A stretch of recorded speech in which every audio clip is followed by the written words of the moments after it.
Badlands, run into Badlands, explain those Badlands. That's a hell of a name.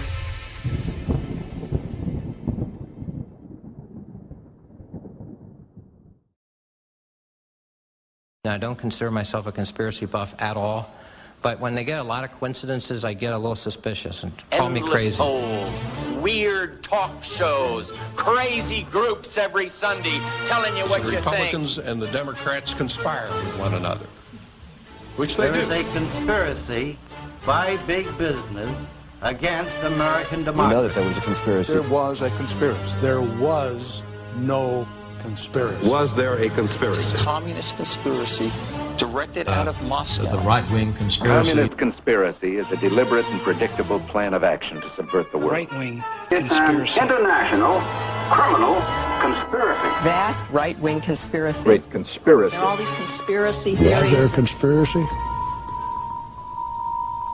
I don't know. Perhaps themselves even involved in the conspiracy. There was a conspiracy. No evidence of a conspiracy. Anybody would have to be a fool nowadays to dismiss conspiracies. Conspiracy theory. Cockeyed conspiracy theory. Conspiracy theory exists because there really is conspiracy. But they never told a soul about it. In fact, they engaged in a vast conspiracy. Since you get accused of being a conspiracy theorist, of being a paranoid. The historical context of actual conspiracy. A conspiracy of bad people. As always happens at some point in a conspiracy. One night, Cousin Eddie got drunk in a honky-tonk and spilled the beans. There was a conspiracy and government was involved in it. Conspiracy existing within the United States government. There was a conspiracy. A conspiracy by the CIA. The conspiracy of a few. Dark, secretive, conspiratorial, evil. Then it was certainly a deliberate conspiracy. High-level conspiracy. The do's and the don'ts and the rights and the wrongs of the various conspiracy theories that are good. Possibility of a conspiracy. In a moral sense, I think it was a conspiracy. One conspiracy, that's all I'm talking about. Full of speculation, conspiracy theories, and the like. And what's going on here? You began to wonder what was really happening in America. I mean, was there a vast conspiracy afoot? You know, there could have been a conspiracy. Do you think you're obsessed with conspiracy? Conspiracy theory. A conspiracy. I'm afraid you'll catch me. I'm afraid you'll catch me. A conspiracy would do the job nicely.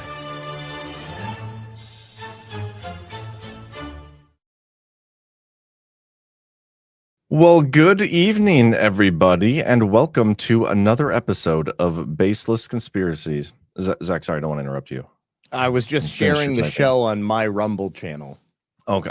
Yeah. Well, if you need more time, go ahead and then we can. Oh, no, I'm done. Yes. Welcome to another episode of Baseless Conspiracies. I'm Zach Payne, and this is my co-host, John Harold, who it just so happens is 1 year older today. Happy birthday, Johnny. Thanks, man.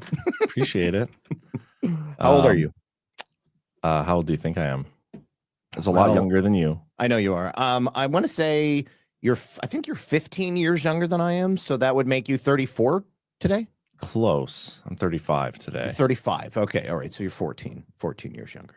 Yeah. Wow. Even still. It's crazy. Time catches up to us all, John. You just, that Florida glow you have just does not make you look that significantly older than me like you are. It's just crazy. But anyway, should be an interesting show tonight, I think. Actually, I know it will be because half the show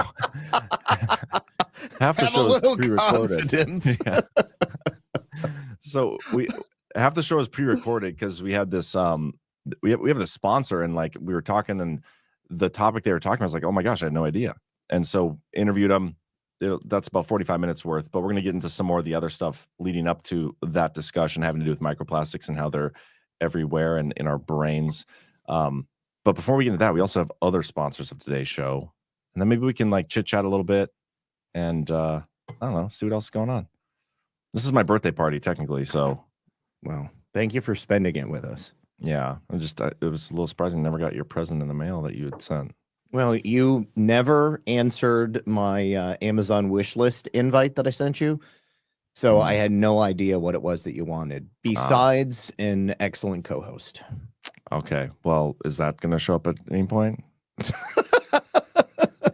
Just kidding, bro. You're the best co-host of all time. I love it. Definitely better than my Wednesday co-host. That's for sure. Only saw that because I saw Miss Brayden in the chat, and she's always there. Yeah, not her husband, but we do have an ad read from that guy tonight. Judging. So. Oh, hey, I actually promised him that I would read the ad copy this time. Why? What's wrong with my reads? He just really wanted me to do it. He wanted like full representation of the Badlands Media family. I see how it is. That's fine. You'll have to send it to me though. Nah, you'll figure that out. You can figure that out on your own. Jessica. Best of luck. You got the ad read though. You know what? Let's just do that one right now. Let's get that one out of the way. I'm sorry, BB. I tried. Just kidding. I'll send it to you. Okay. Oh my God. MFer, you're lucky. I'm so generous to send this to you. It's just hold for processing. Where do I send this? I'll send it in Telegram. Okay. There we go. But I will do a different sponsor. Give you time to practice. Don't want to mess up Burning Bright's read. He'll come after you with a samurai sword and deadwood or something. Let's start it off with maybe some Chef IQ, because they got another awesome product out. First, it was the ice machine, and actually before that, it was the Chef IQ thermometer, the meat thermometer, which is an incredible product. Then it was the ice machine, which blew my mind, still blows my mind. Use that thing every single day. And then the slushy machine, and now the mini oven. They have it all. And they're having a flash sale. It's just got flashy. They kicked off summer with the Chef IQ Sense flash sale, the smart cooking sensor that tells you when whatever you're cooking is cooked to perfection. Works way better than the old school meat thermometers. You can still get flash sale pricing on those, but like I just said, it got even flashier with the brand new Chef IQ mini oven. It's the next generation smart convection oven that sits beautifully on your countertop. Replace that old air fryer that doesn't do anything very well. Listen to what my IQ mini oven can do. Fries chicken that tastes like takeout, except healthier. It bakes pizza like a pizza oven. It grills steaks, hamburgers, chicken, and fish like your outdoor grill. It bakes bread like a bread maker. It cooks bacon to your liking and toasts bread to perfection. It even comes with an egg tray that makes whipping up delicious eggs a breeze and bakes cakes and muffins so moist, you'll think they came from a bakery. Are there any words like women or people watching that don't like the word moist? Isn't that a thing? I've definitely heard people saying that they're uncomfortable with the word moist. I wonder why that is. I don't know. I think I know why it is. Why? Maybe we shouldn't talk about it during the ad read. I'm curious. Maybe that could be a conspiracy someday. Your IQ mini oven connects to your smartphone app. Set it to whatever you're cooking, and your phone tells you when it's done to perfection. It also pairs perfectly with your Chef IQ Sense. Now that's just smart. And during the flash sale, you'll save a boatload of money. Visit chefiq.com. Use promo code Baseless. That's chefiq.com. Promo code Baseless. All right. Do you want to do the next one?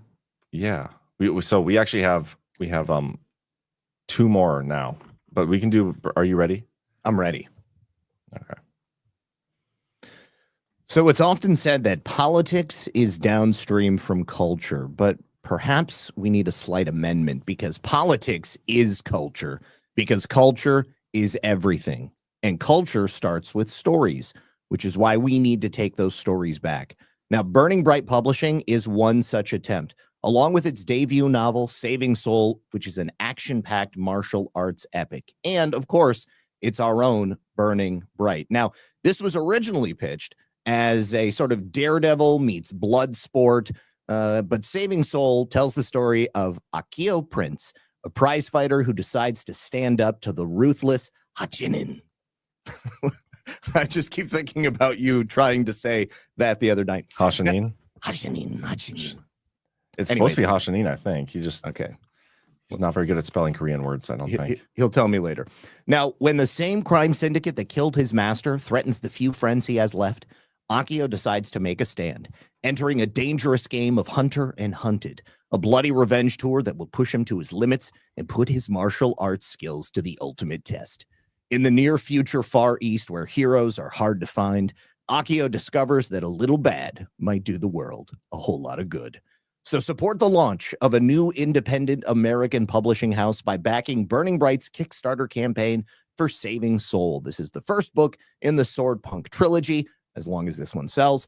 and get a premium signed, leather-bound, and foil-stamped collector's edition of the book shipped directly to your door this fall, as long as you live within the continental United States. I'm still waiting to hear back on Alaska and Hawaii, but definitely all 48. This is a limited campaign. It runs through the end of August. You can learn more about the campaign by heading on over to badlandsmedia.tv/swordpunk. Once again, that's badlandsmedia.tv/swordpunk. We're in a war of stories, and we have better writers. That's right. The left sucks. They can't write at all. And I'm not sure if we can write either because I haven't read this book yet. But I'm assuming. We're waiting. We're waiting for our copies. I am certain that I'm going to love it, though. Yeah.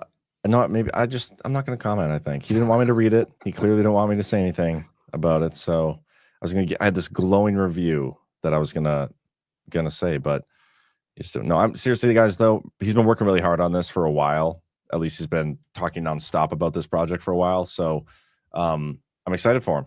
And I'd encourage you guys to support Badlands. And this is a great way to do so, is by supporting Burning Bright and getting his little Kickstarter book. You know, a great way to do a Kickstarter would be if we actually got to kick him, like in Deadwood. If we all just got to go kick him in the shin or something and give him money to do it, that'd be the best Kickstarter. But since we're not able to do that, do this instead. Badlandsmedia.tv/swordpunk. I'm sure it's a really good book. Check it out. It's going to be awesome. And I had a hand in helping to design the cover. Yeah, you added those 12 little lines there. I did, but I came up with the concept. All right. I'm just kidding. Now, I don't know that I actually got any credit in the book. That's why I just got to say it out loud. But I also want to go on record and say that real Mrs. Bright says she can confirm it's actually a good book. Ah, interesting. I mean, a compliment of course, she would say that, though, wouldn't she? She would. I feel like she may have a little conflict of interest in the situation, but slight bias. I do trust her, surprisingly. So we'll see. Yeah, you definitely don't get credit for that. I'm still think if this goes well, we should be allowed to write the foreword for this book. I think that's only fair. Well, for this book or for the sequel and then the final book? Well, he says it's a trilogy, but he hasn't written the other two books yet. Right, but my point is that this book is already written and it's printed. In order for them, in order for us to write a foreword, they would have to alter their production run and insert that page into there. I mean, I have put together a couple of books in the past. I know how forewords work. I mean, I get what you're saying. Yeah, but I mean, I'm saying that when you turn in the digital final edition, in order to just add and subtract, it's not as simple as just slipping it in there. Maybe we do our standalone. That was my idea the other night, a standalone forward, or maybe we call it a backward, since we're doing it after the fact. I don't know. A pamphlet, a one-page insert. We'll just have some intern just print it on a copier and just slide them in. Show up at everybody's house who bought one. You're missing the forward to your book that you bought. We needed a better plan, but at least we got here. Yeah, we're here. Whatever. That's so funny. Thanks for including us, Burning Bright. I'm really excited about it, to be perfectly honest. And I'm super excited for BB too, because this is something that he's been working on for a long time. And a lot of people will tell you, oh yeah, I'm writing my novel, but nobody does it. People who fancy themselves writers oftentimes aren't. And it's really good to see somebody with pure talent be able to get out there and actually do it. I don't know if I'd say pure talent. I mean, come on. Just kidding. Unadulterated. He is uniquely himself. The longer we talk, the more we can charge him for this ad. So let's just keep it going. Let's just keep it going. Just kidding. We do have one more sponsor, and then we can get into our topic. So, it's great though that we're getting so many sponsors interest. It's awesome. Yeah, it's great. And we got the return of lean, guys. Are you a yo-yo dieter? You diet, lose weight, but gain it all back, plus a few extra pounds. Then later you lose it and regain it again and again. It's dangerous. Studies show that it can increase your risk of heart attack, stroke, type 2 diabetes, and other health problems. Breaking free of your yo-yo diet pattern is a main reason doctors created lean. Lean is a supplement, not an injection, and you don't need a prescription. The science behind lean is impressive. Its studied natural ingredients target weight loss in 3 powerful ways. Lean helps maintain healthy blood sugar, helps control appetite and cravings, and helps burn fat by converting fat into energy. So listen, if you're tired of losing weight and getting it back, and if you want to lose meaningful weight at a healthy pace, Lean was created just for you. Let me get you started with 20% off when you enter Baseless20 at takelean.com. That's code Baseless20 at takelean.com. All right. So Dep Pompey must be new to the program.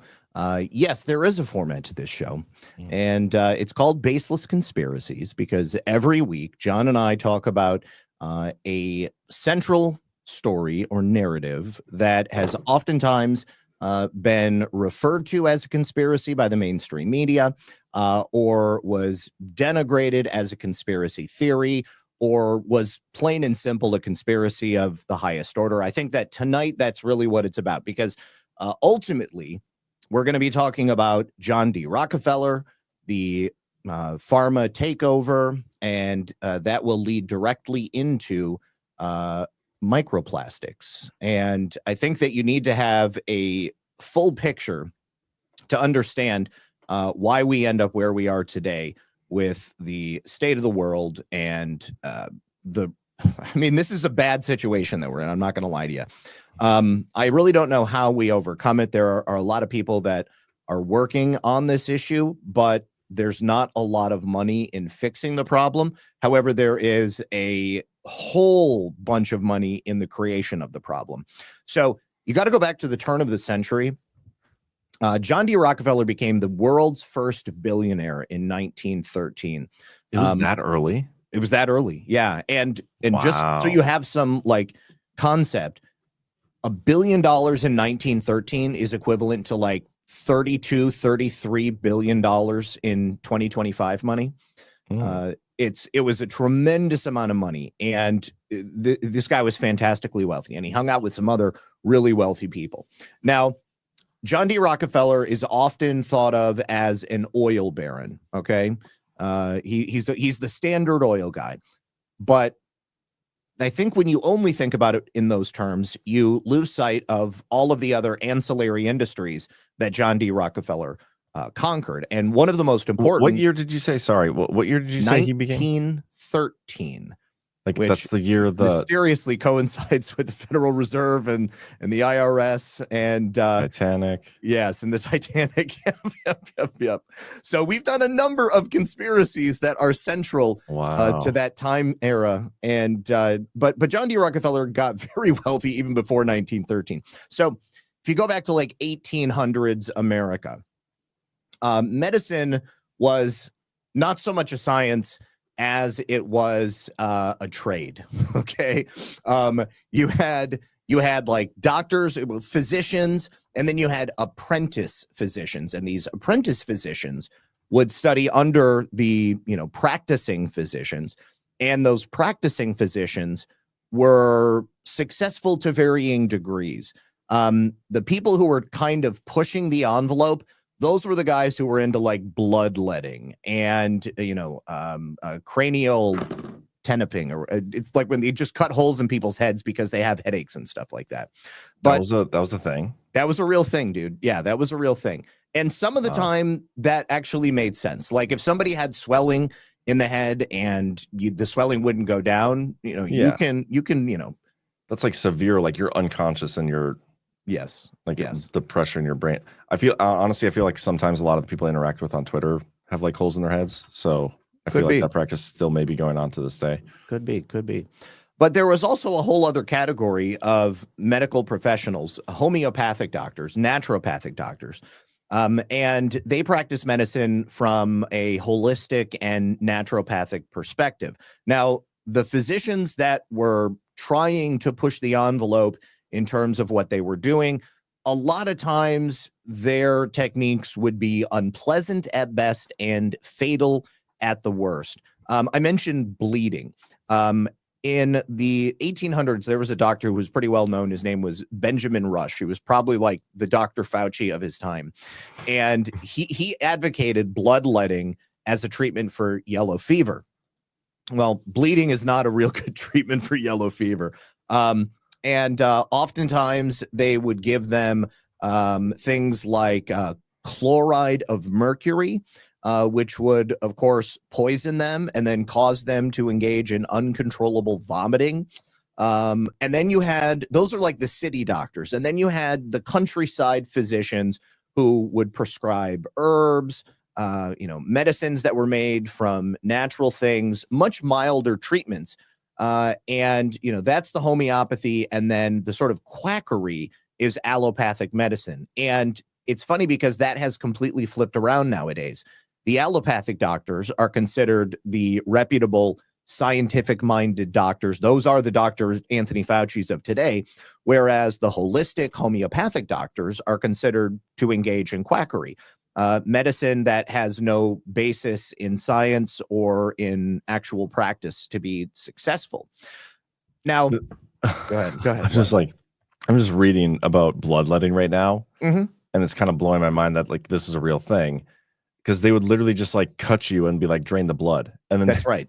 They have a chart here of the places that were like suitable for bloodletting. We must get the sickness out. Look at some of these spots on here. Like, one painful. More than one of those spots, you might hit a main artery. Hit a few other things. But listen to this part. Bleeding a patient to health was modeled on the process of menstruation.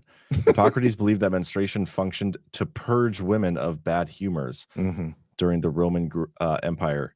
That's just funny to me. I guess I don't know why. Maybe it's not funny. Funnier to me than probably you women, but whatever. Crazy, wild. It is crazy. It's absolutely crazy. So now, during this time, as like medicine's, kind of going through this evolution at the end of the 19th century, this is also the time when John D. Rockefeller starts Standard Oil. Let me show you this graphic that I have right here, just to show you the true power of Standard Oil. And share this tab. Boom. There you go. Okay, so John D. Rockefeller starts Standard Oil in 1870. All right. And by the end of the 19th century, he owned about 90% of all the oil wells that were known. Like every place they were drilling, every place they were pulling oil, it was pretty sure that it was going to be John D. Rockefeller's oil. So that starts there. And right here, just before, around the time that he becomes a billionaire, he is forced, because of monopoly laws, to break up Standard Oil. In 1911, the U.S. Supreme Court rules that Standard Oil Trust must be dissolved under the Sherman Antitrust Act and split into 34 companies. Now, these are just some of the companies. You got Standard Oil of Kentucky, Standard Oil of California, New York, New Jersey, Indiana, Ohio, and then, of course, the Ohio Oil Company. Now, each and every one of these ended up, becoming different companies thereafter. So Standard Oil of California, they start using the Chevron logo in 1931, and they go through a couple of different iterations. You can see here Standard Oil of Kentucky is acquired by Standard Chevron, and then they acquire Texaco in 2000, acquire Unocal in 2005, and here today they are Chevron Oil. Standard Oil of New York merges with Mobil Gas in 1931. They're renamed Mobil in 1963. Esso, Standard of New Jersey, acquires Humble Gasoline in 1959, renamed Exxon. Mobil and Exxon merge in 1999, become Exxon Mobil.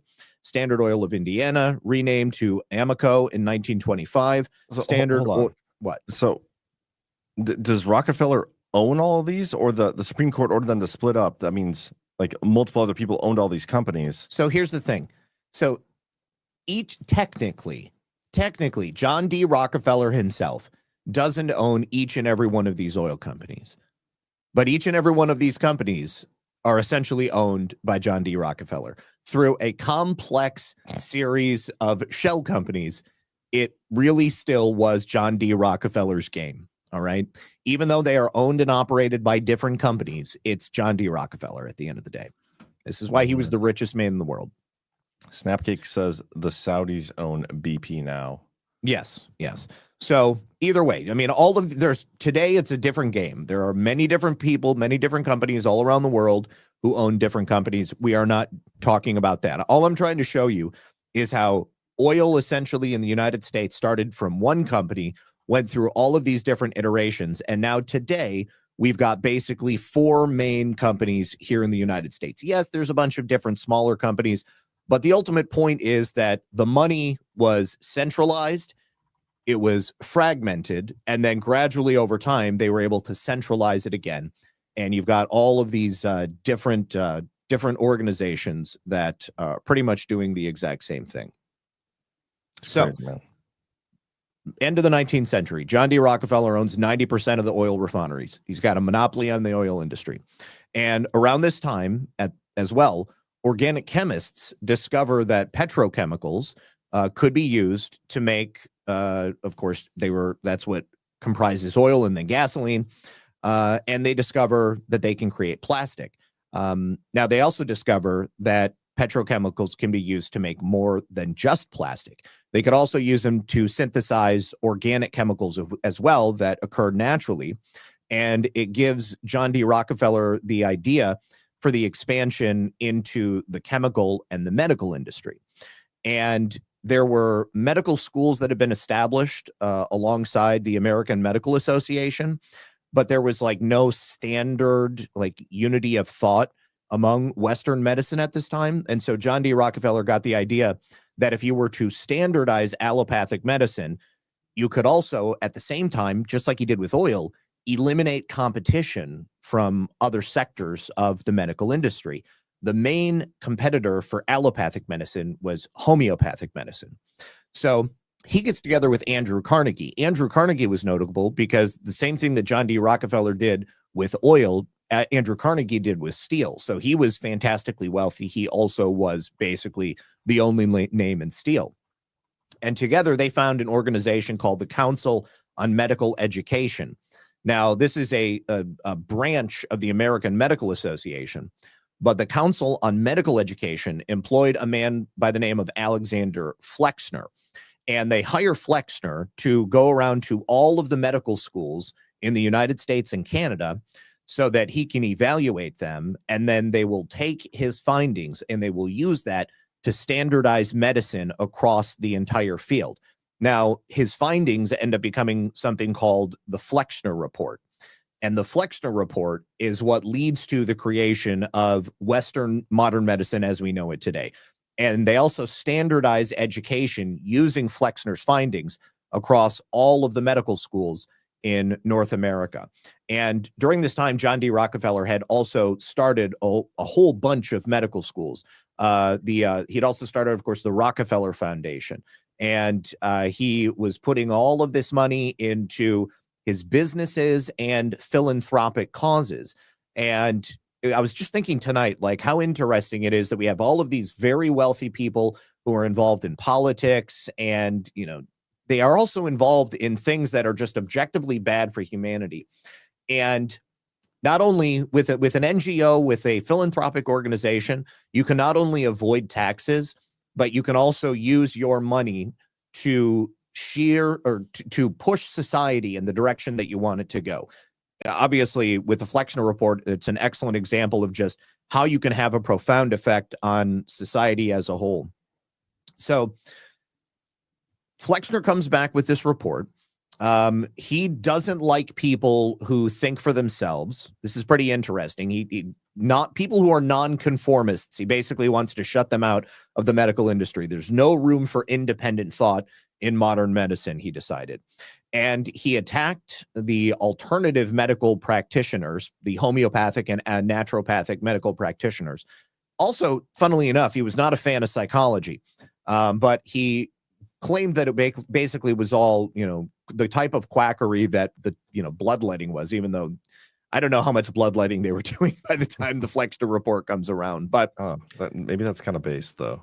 Yeah, I don't know, man. I some of it perhaps, but maybe not all of it. So Flexner had been treated or had been educated under the traditional medical system. He was not interested in naturopathy or alternatives or homeopathy, which is really interesting because a lot of the medicine that, you know, the evolution of medicine has been the seeking and finding of compounds and organic chemicals in nature that you can use to treat an illness or a sickness or to cure something. And then that has been turned into an artificial substance through the use of petrochemicals. And then, of course, once it is taken from nature and changed into something else, you can patent it and you can market it. You can't do that with natural substances. This was the genius of not Andrew Carnegie, John D. Rockefeller, because he recognized that you could make a product, you could commoditize it, and then not only that, but you could also get people hooked on it if you got them to the point where they needed it to be able to survive. And so, I mean, we're talking microplastics here. Well, we're getting to microplastics, okay? Because this it leads into it. Trust me here, okay? Okay, because this part that's confusing. Like, how do they monetize that aspect, or is the? I'm going to get there. I'll let you keep going. Okay. Yes, I'll get there. So the Flexner report essentially shuts allopathic medicine, homeopathic medicine out. And they basically got medical schools shut down that taught this stuff. They even got some doctors thrown into jail for the practice of it. And Rockefeller ended up giving $100 million to medical schools and hospitals who committed to implementing the Flexner report. So in this way, they standardized medicine and the pharmaceutical industry. They ended up pushing for the medicines that John D. Rockefeller's petrochemical organic chemical syntheses could be produced from.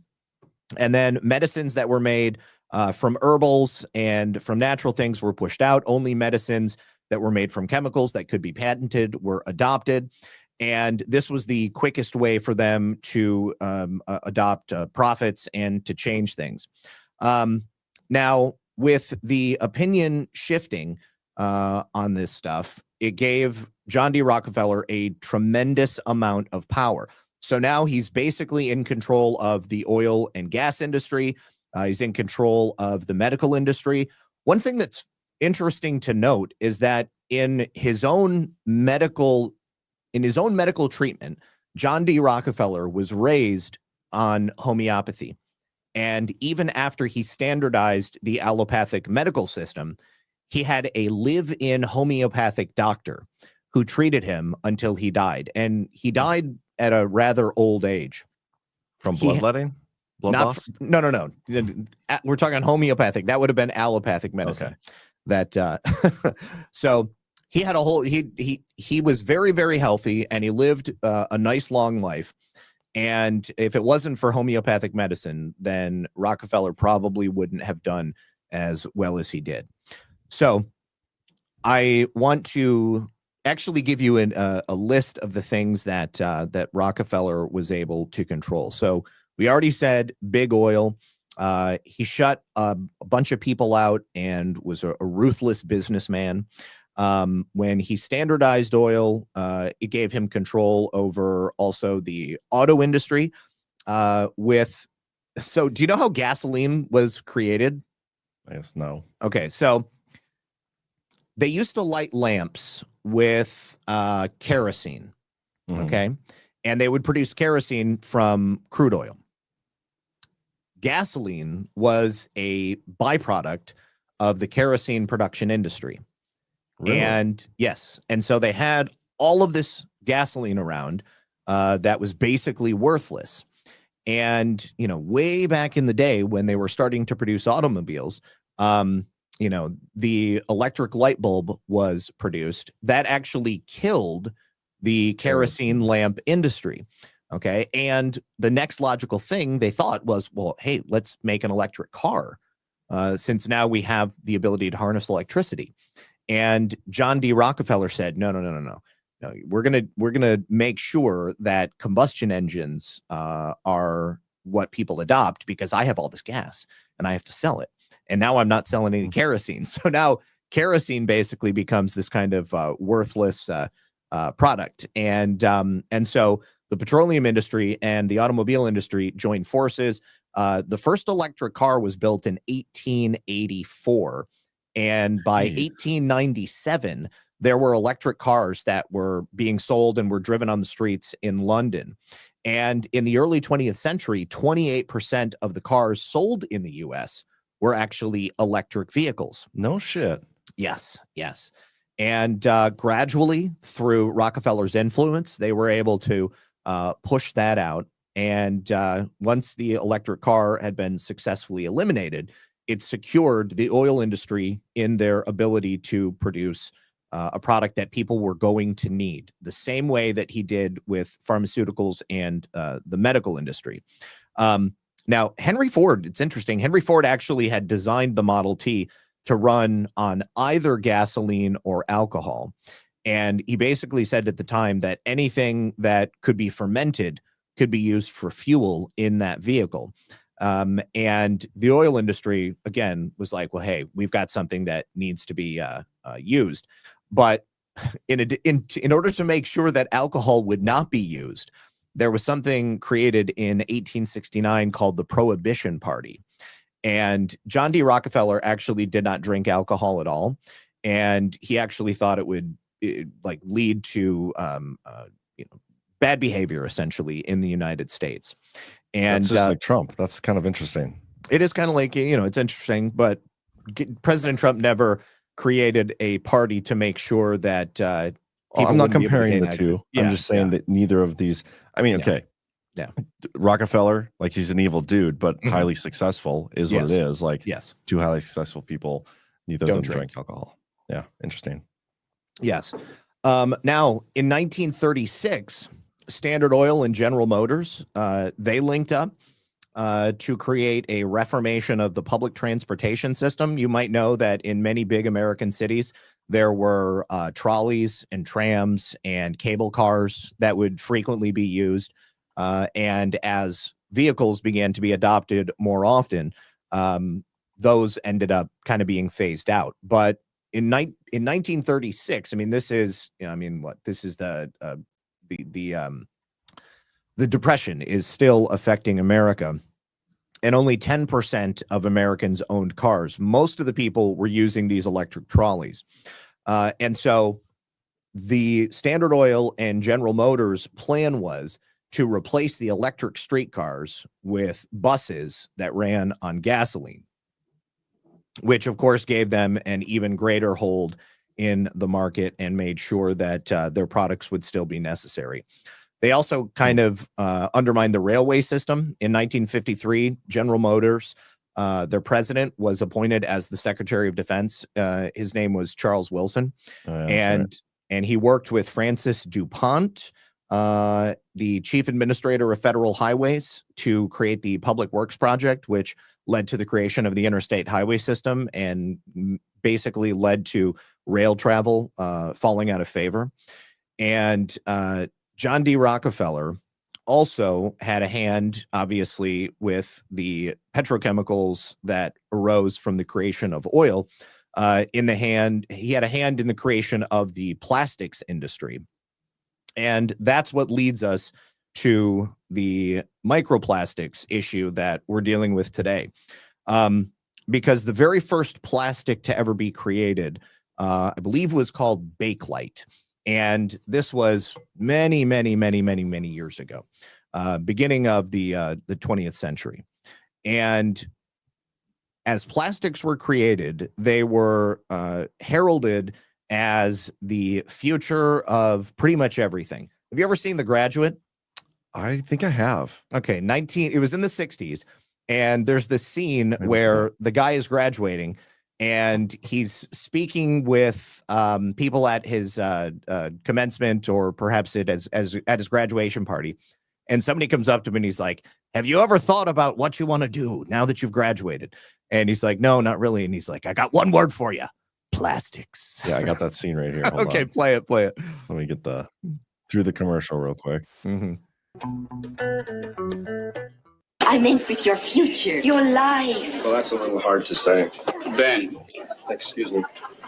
Mr. McGuire. Ben. Mr. McGuire. Come with me for a minute. I want to talk to you. Excuse us, Joanne. Of course. Please. Thank you. Oh, he is such a friend. I look at him and I can't believe it. I simply can't believe it. I just want to say one word to you. Just one word. Yes, sir. Are you listening? Yes, I am. Plastics. Exactly. How do you mean? There's a great future in plastics. Think about it. Will you? Interesting. All right. So I actually pulled up this this history of plastics, and it looks like the very first mention of a company trying to create a plastic is from 1284. This is the Horner's Company of London, with horn and tortoiseshell as the predominant early natural plastic. So it sounds like it's not actually the plastic as we think of it today, but this is what they would use. They had vulcanized rubber in the 1820s. Ash says there's a history of plastics on It's a Wonderful Life. Okay. I don't remember, but I wouldn't doubt it. Thank you to Gregory Woolley over on YouTube for the super chat. We'll get to the Rumble rants here at the end. Yes, here it is. Yes, Bakelite is the first chemical plastic. So let me see. So when they first created plastics, it was in the first part of the 20th century, and they had been messing around with it since 1861. And they began to notice that when they would mix certain petrochemicals together with other compounds, then they could create these forms of matter that they had never seen before. And they began to create celluloid plastics. And then Leo Baekeland invented Bakelite in 1899. And that led to continued innovation all around the world. And essentially, even though John D. Rockefeller was not creating the plastic himself, obviously he is producing the initial constituent that ends up being used by all of these different companies all around the world. Now, as plastics began to be used in more and more things, I mean, from like food to, all different kinds of packaging, to the interiors of vehicles, airplanes, everywhere that they could, they started using plastics. And they just kind of didn't think about it at first. And then eventually in the 1980s, the plastics industry starts to come under fire. Because at a certain point, in the 80s, you said? In the 1980s, yes. Okay. Yeah. Because there was all of this plastic that was starting to stack up. They realized that they never thought about the fact that it just didn't degrade over time, that there was no natural process. I mean, it was an unnatural product, and there was nothing that they could do to break it down. And so the plastic industry, in order to ward off any criticism, they came up with the idea of recycling. And they ended up selling the world on the idea that plastic could be reused. All they had to do is get it back. And if they got it back, then they could essentially melt it and then use it again to create a new mold. And they could just do that forever. And they wouldn't need to keep creating new plastic. But there's a problem with that rationale, because like 99% of the plastic that ends up being produced doesn't go back into recycling. I think like it's actually like 9% of all plastic that is used in aggregate is ever recycled in any way. 9%? 9%. And one of the reasons behind that is because there are so many different types of plastic that are in use today. I had a key here. And I was here we go. Let me all in the ocean too. Oh yeah, the Great Pacific Garbage Patch. So you've got a number of different. We should build a deportation prison on it. Unfortunately, it's not like just a solid mass. Like you have. We should actually let me pull up a video on it, because this is pretty shocking if any people haven't seen this before. But the Great Pacific Garbage Patch, and actually, hang on, I had something that told me how much plastic. It's like millions of. How about I look up the Pacific Deportation Plastic Island? And you look up the island. Okay. And I will tell you how much plastic goes into the ocean every single year. All right. So. And there's a video from 5 years ago, 4 years ago. I mean, it'll still be pretty accurate because, as you'll find out, a lot of that plastic is no longer there. That's why.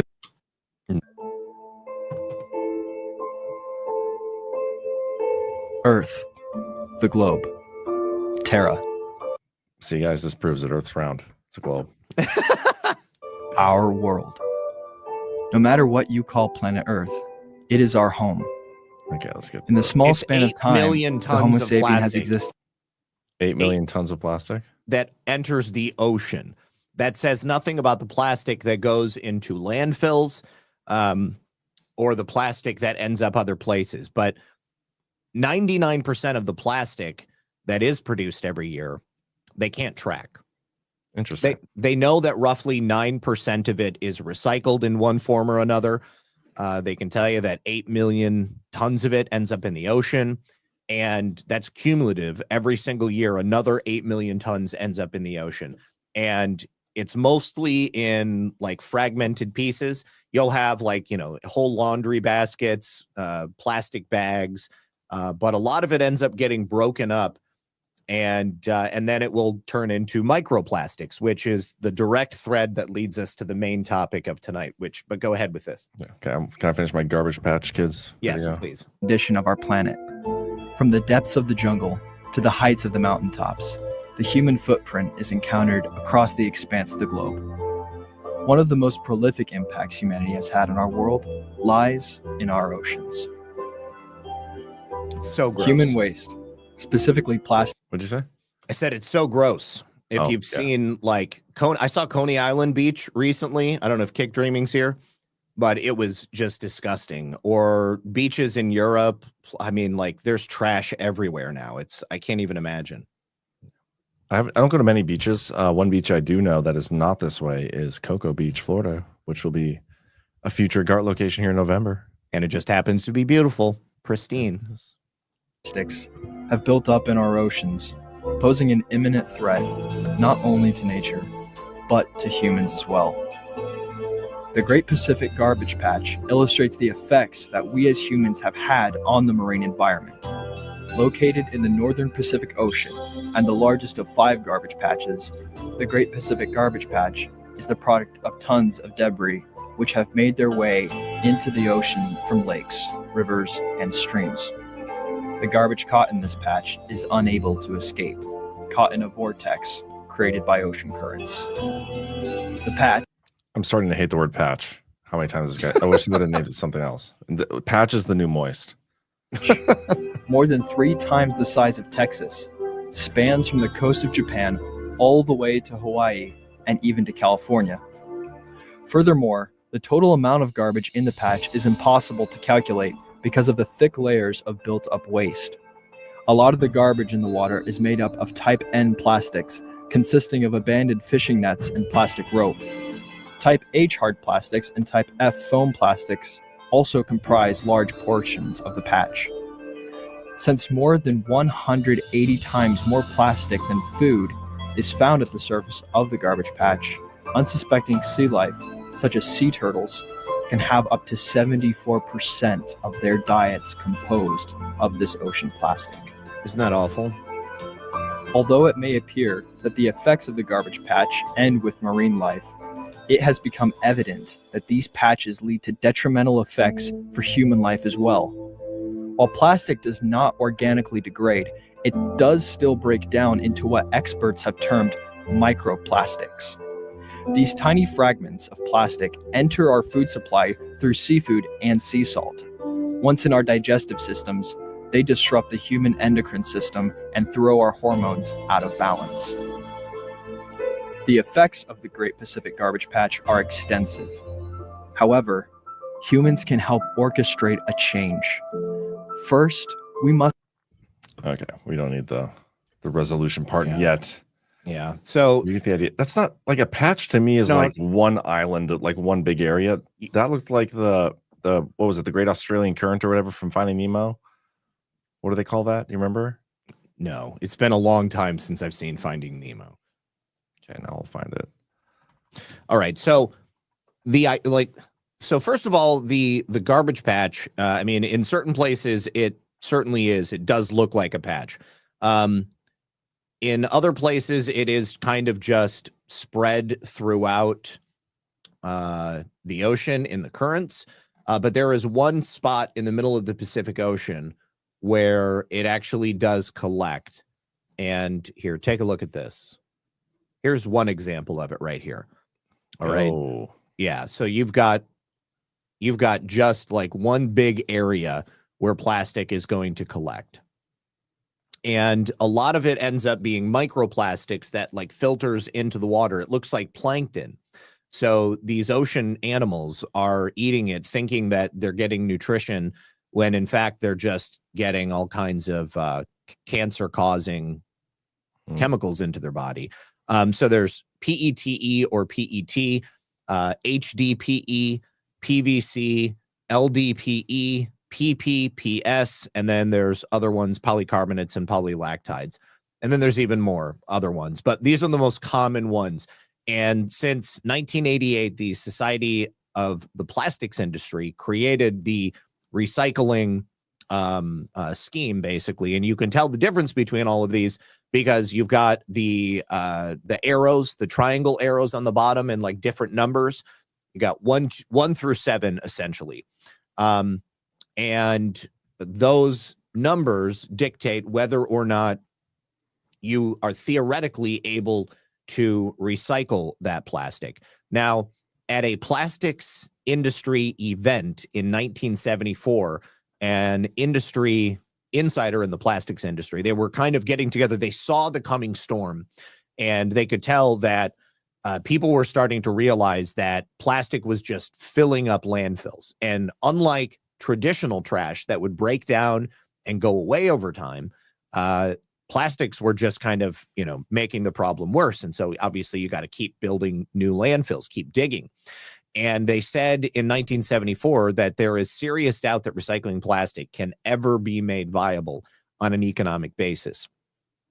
And they just created the ruse of plastic recycling so that people would keep using it, thinking that it was better than using paper products. I'm sure you remember in the 1980s, the idea of using paper bags was kind of, oh, well, no, you wouldn't. You weren't even born. Well, in the 1980s, they started using plastic bags at the shopping center, and they were like, it's better for the environment. You shouldn't use paper bags because they have to cut down a tree to do that. A tree is a totally renewable resource. They can cut a tree down and they can plant more trees. And the lumber industry is going to be thinking about that like 30 years in advance. They're going to be continuously rotating out and cutting down trees and then planting more trees so that their business continues. They do the same thing in the plastic industry, but they just keep creating more plastic, and then it ends up in the ocean. Now, it's not just that the animals eat it. The animals also get ensnared in it. They die. And I saw somebody in the chat mention plastic-eating bacteria, but they said it as if it was a bad thing. This is probably our best hope. That don't jump the gun. Okay, that's jumping the gun right there. Okay, I'll hold off on that. But I will say that plastics as a whole in the environment play a major role in many different illnesses that we see not only in ourselves but also in wildlife. And I think this would be a good time to segue into that interview. I think so. So originally we were going to do a full interview with this gal. She's a sponsor of ours, and when we got into the microplastics topic, it was just a perfect fit, and so that's why we did this show. Zach was unable to make the interview, so it's just me asking her, and I'm an idiot with this stuff, so I don't even know if I ask you questions, but I'm curious, Zach, at the end of this interview, I think it's got to be like 45 minutes long. Mm-hmm. She talks about that product that actually the bacteria that eats the plastics. So we can come back on at the end of this and discuss a little further. So I'm going to play this right now, and we'll come back unless there's any parting words. No. New Case says he doesn't buy it. I don't know what you're not buying. I mean, plastic is all around you. I mean, I feel like the only conspiracy is that they convinced us that plastic was a good idea when it was probably the worst idea that we could possibly have. Glass can be reliably recycled. Plastic can virtually never be recycled because you're creating a chemical bond from that petrochemical. And in order to break, and one of the reasons that plastics are so good as packaging material is because that bond is so strong. In order to break that bond, it takes it's almost impossible in most of these cases. And yeah, that'll be it, I think. MedBeds Co. One question: if you have breast implants, should you fear the bacteria that eats plastic? Asking for a retired stripper friend. I don't know. New case. If I missed you said something else, then I'm sorry. I just saw that one chat go by when we were talking about that moment. So no offense. Take him out of context, Zach. Yeah, no offense. Okay, let's play this. See if I got started at the right spot here. All right. Good evening, everybody, and welcome to another episode of Baseless Conspiracies. Little different thing we're going to be doing here. Well, first of all, Zach's not here. I don't know where he's at. This is a recorded episode, by the way, and so that's what's different. We don't typically record this episode, but there's a very interesting conspiracy theory out there about microplastics in our brain, and we had an opportunity to interview somebody with direct knowledge of this and even a solution for it. And so we figured that's what we would do here. Zach is the one who set the time for when we should record, and I think he overslept because we're recording this on a Sunday, and he doesn't typically work on Sunday. So he may show up, he may not. But regardless, I'm very excited about this because it's something I never heard of until doing a little research for this topic, and I'm very excited for this discussion. And so I'm going to bring on Kim, and we'll get a little bit of her background, and then we're going to walk through some of this conspiracy theory and go from there. So Kim Bright, how are you doing? It's a pleasure to meet you. Well, pleasure to meet you too. I'm doing great. Thank you. Yeah. Would you mind giving us a little background about yourself? Well, I've been helping people with their health for almost 50 years. I had a near-death experience, and I was out in Hollywood doing acting and modeling, and God put my feet on a different path. And I had to take care of myself first and learn out about my own body and how to fix it. Studied all kinds of Eastern medical approaches, and knew that the Western medicine, was addressing symptoms, not the cause of things. And that's what really rang true to me is why would you change a symptom and break the body down into all the different components when you can look at it as a whole and treat it as a whole? So that's my background. And then I started Bright Core Nutrition 28 years ago. And I've been helping people even prior to that, around 15,000 people I counseled directly that had, AIDS, cancer. They were healthy athletes, even Olympic athletes. I've the whole span, children, everybody, and all ages and all types. So I've been involved with nutrition for almost 50 years. Wow. One thing you just said there kind of sparked a thought in my mind with Western medicine, and especially everything we went through with COVID. I think it was a real, wake up moment for a lot of people about what's really wrong with not just Western medicine, but our government, obviously, and how they allow Western medicine to operate. And what do you think the reason is that Western medicine does things so differently from like Eastern medicine, where they actually try to find solutions and their diets are different, and there's so many different things that these different countries and societies will do, where here in the United States and Western civilizations, like we don't do it that way. Is it really all about the profit? Like, can it really be that simple? That's the majority of it. That's for sure. And, there's a whole net of, intertwining, people that are involved with that. But if you look at it, Eastern medicine's been around for centuries. Western medicine has only been around for a little over a century, or maybe a little bit more now. But, the Rockefellers were very involved in the 30s.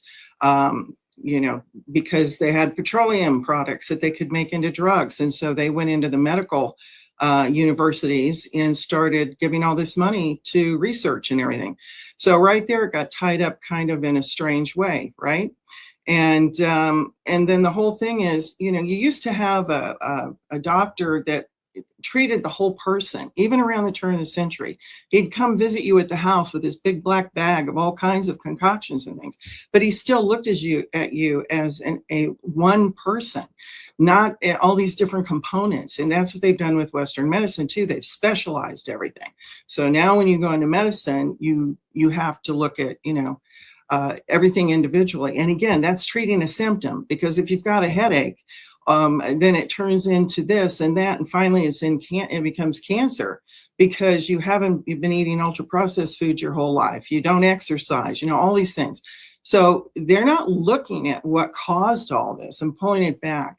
They're looking at the symptom and addressing a symptom. And let's give another drug. Let's give an mRNA drug that, that's going to go into your tumor specifically and figure it all out. And we're going to inject everybody with this wonderful new concoction they've come up with, actually at the University of Florida. Just released it July 18th, the data on it.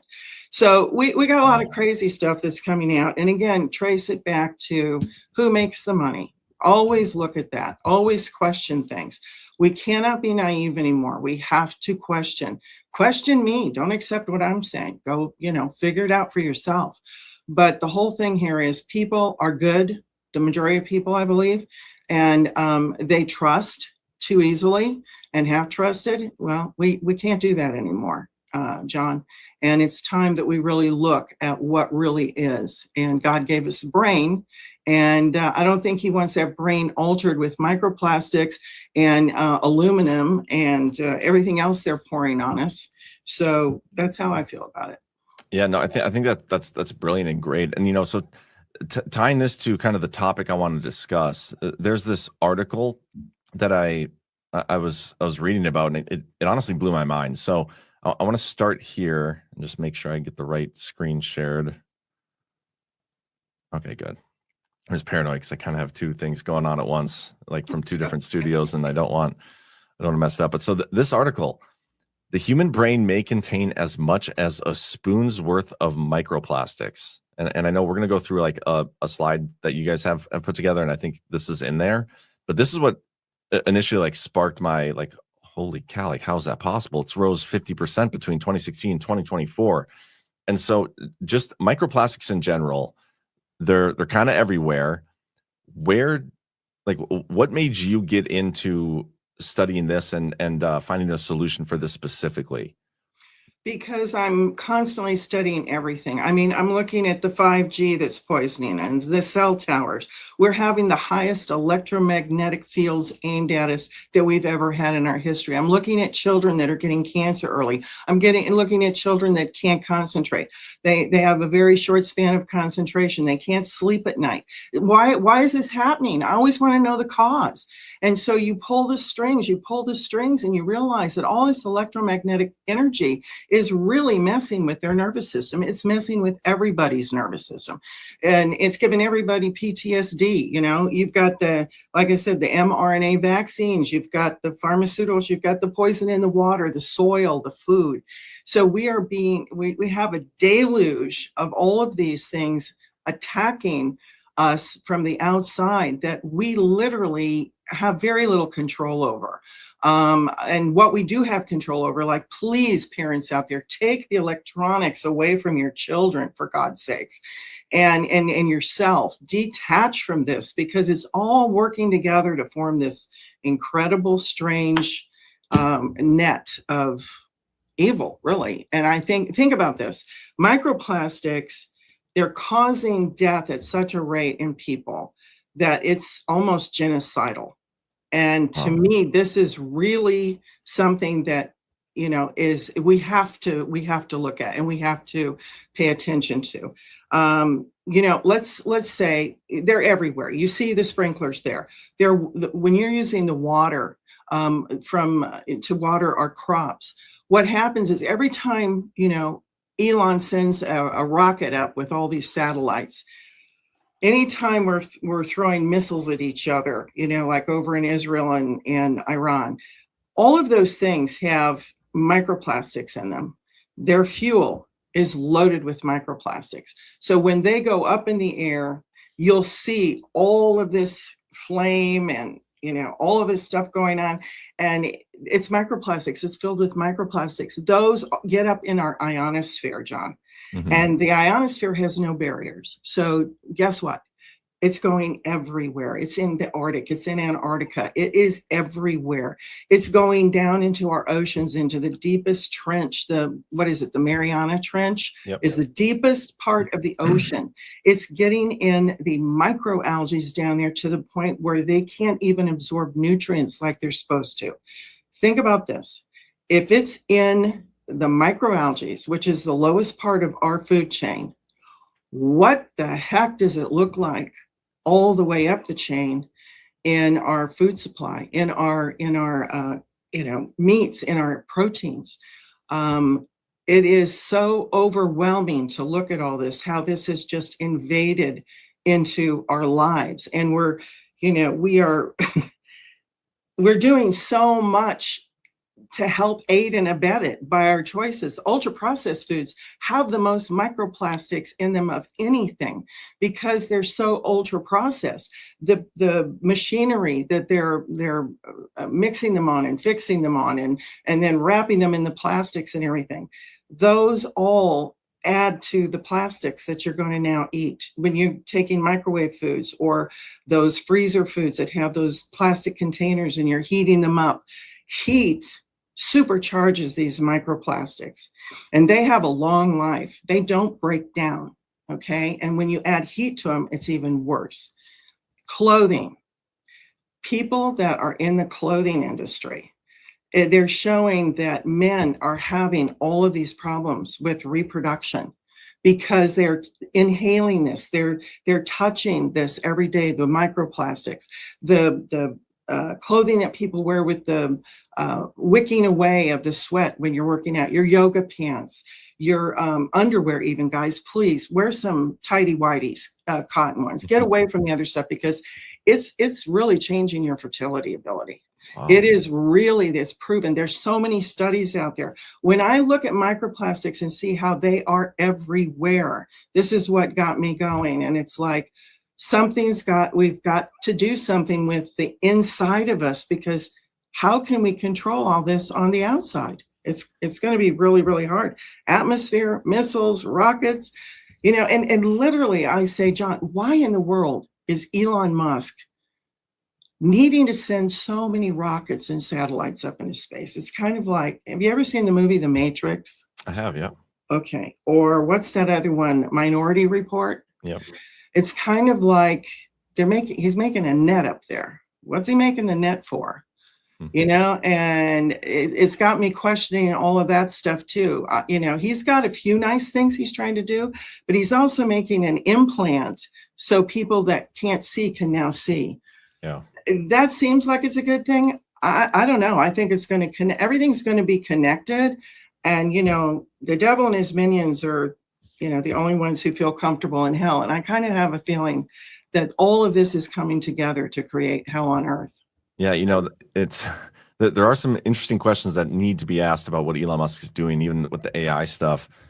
He said himself not long ago, I don't think AI is going to destroy the world, but if it does, I guess, at least we'll get to basically witness it. I was kind of paraphrasing it.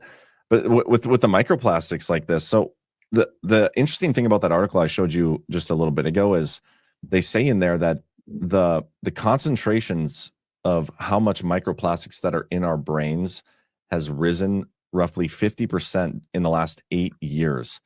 And to me, that's mind-blowing. And it seems deliberate. Like how has it gone up that much? Is there any proof that they're deliberately increasing the amount of microplastics, or is it just like a byproduct of our society continuing to advance? Well, in 2021, I wouldn't even call it advance. I think we're not advancing unless you want to be disconnected from God. I think the whole thing here is to make us into robots and to totally control us. So I'll go as far. That's my belief in it. And so to me, if you look in 2021, I think that's the last time I looked at the statistics. Plastics, there's over 500 million tons of plastics being created each year. Wow. This is unbelievable. And it just keeps going up and up and up.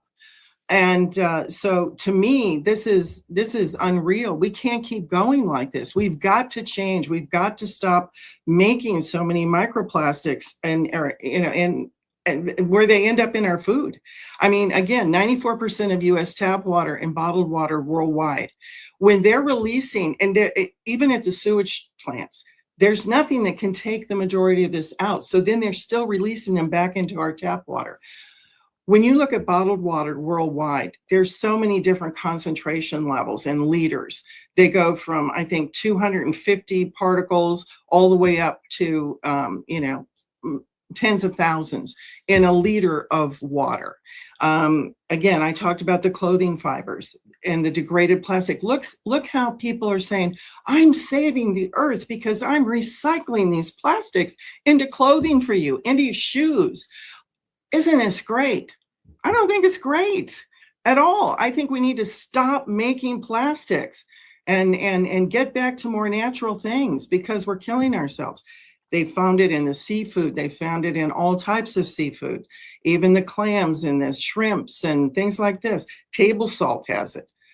Fruits and vegetables have it. Again, when you're shooting these things up into the air and you've got the chemtrails falling down with the barium and the aluminum, when that gets into our soil, it's making our soil weak. It's making our plants weak. It's making the roots of the trees weak, where they blow over easily when we have hurricanes and tornadoes. It's everywhere. It's in the irrigation water. It is everywhere. It's incredible. This next slide here too. Easily ingested because they're so small, even nano level sizes. And this is like how if we're going to talk about it being deliberate, which it seems like it is. How are they creating the microplastics in the first place, or is it are they just an offshoot of things they continue to do as society advances? Like they think it's continuing to do. Think about Teflon. Teflon was made in the 1950s. Yeah. Teflon pans. When you scratch a Teflon pan, guess what? You're now really absorbing all of that stuff. We have got plastic containers, all of these things. And it says here in PubMed, in this, as you can see, it says, since they are refractory to biodegradation. What does that mean? They're impossible to break down. So this is in your really, stomach, you're saying. Pardon? In your stomach, they're impossible to break down, or just in general? In the soil, in the air that we're inhaling. And so when they get in the body, they've been impossible to break down and anywhere in the environment. So this is something that is accumulating. It's accumulating in our body. And it comes in, like I said, if you're wearing clothing, it's absorbed into your skin. If you're eating food or drinking different drinks, it's going into your digestive tract. If you and that's going to have unbelievable bad effects on your gastrointestinal tract. Leaky gut, leaky brain. These microplastics can migrate even easier when your gut is broken down and has leaky gut or leaky brain. So this is invasive, and they don't break down. As I said, water treatments can't take them out. They're so tiny. The nanoparticles to take out is impossible almost. That's insane. It's in our protein too. I'm just thinking I've been eating a lot of like red meat lately and fish, and just reading this almost makes me sick. Well, yeah, it's the keto diet. I mean, and it helps people because it gets them away from eating the ultra processed foods and everything. But yet it's the highest amount is in ultra processed, but also in our meats. And the average, you can see this. Again, it goes back to if it's at the smallest level of where our food supply starts, those microalgae, it goes all the way up to where, we're eating the meat from the cattle, drinking the milk, eating the cheeses. When you're taking in heavy amounts of protein, and this study they did, they looked at 16 different proteins, not just meat proteins either, not just not just seed proteins, from the ocean, fish and shrimps and things like that. But they also looked at things like tofu.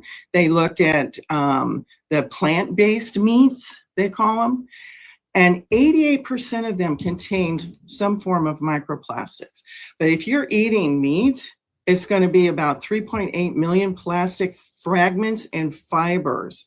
If you're a huge, or any of these proteins, huge consumer of protein, you're going to get the most amount of these things outside of if you're eating ultra processed foods.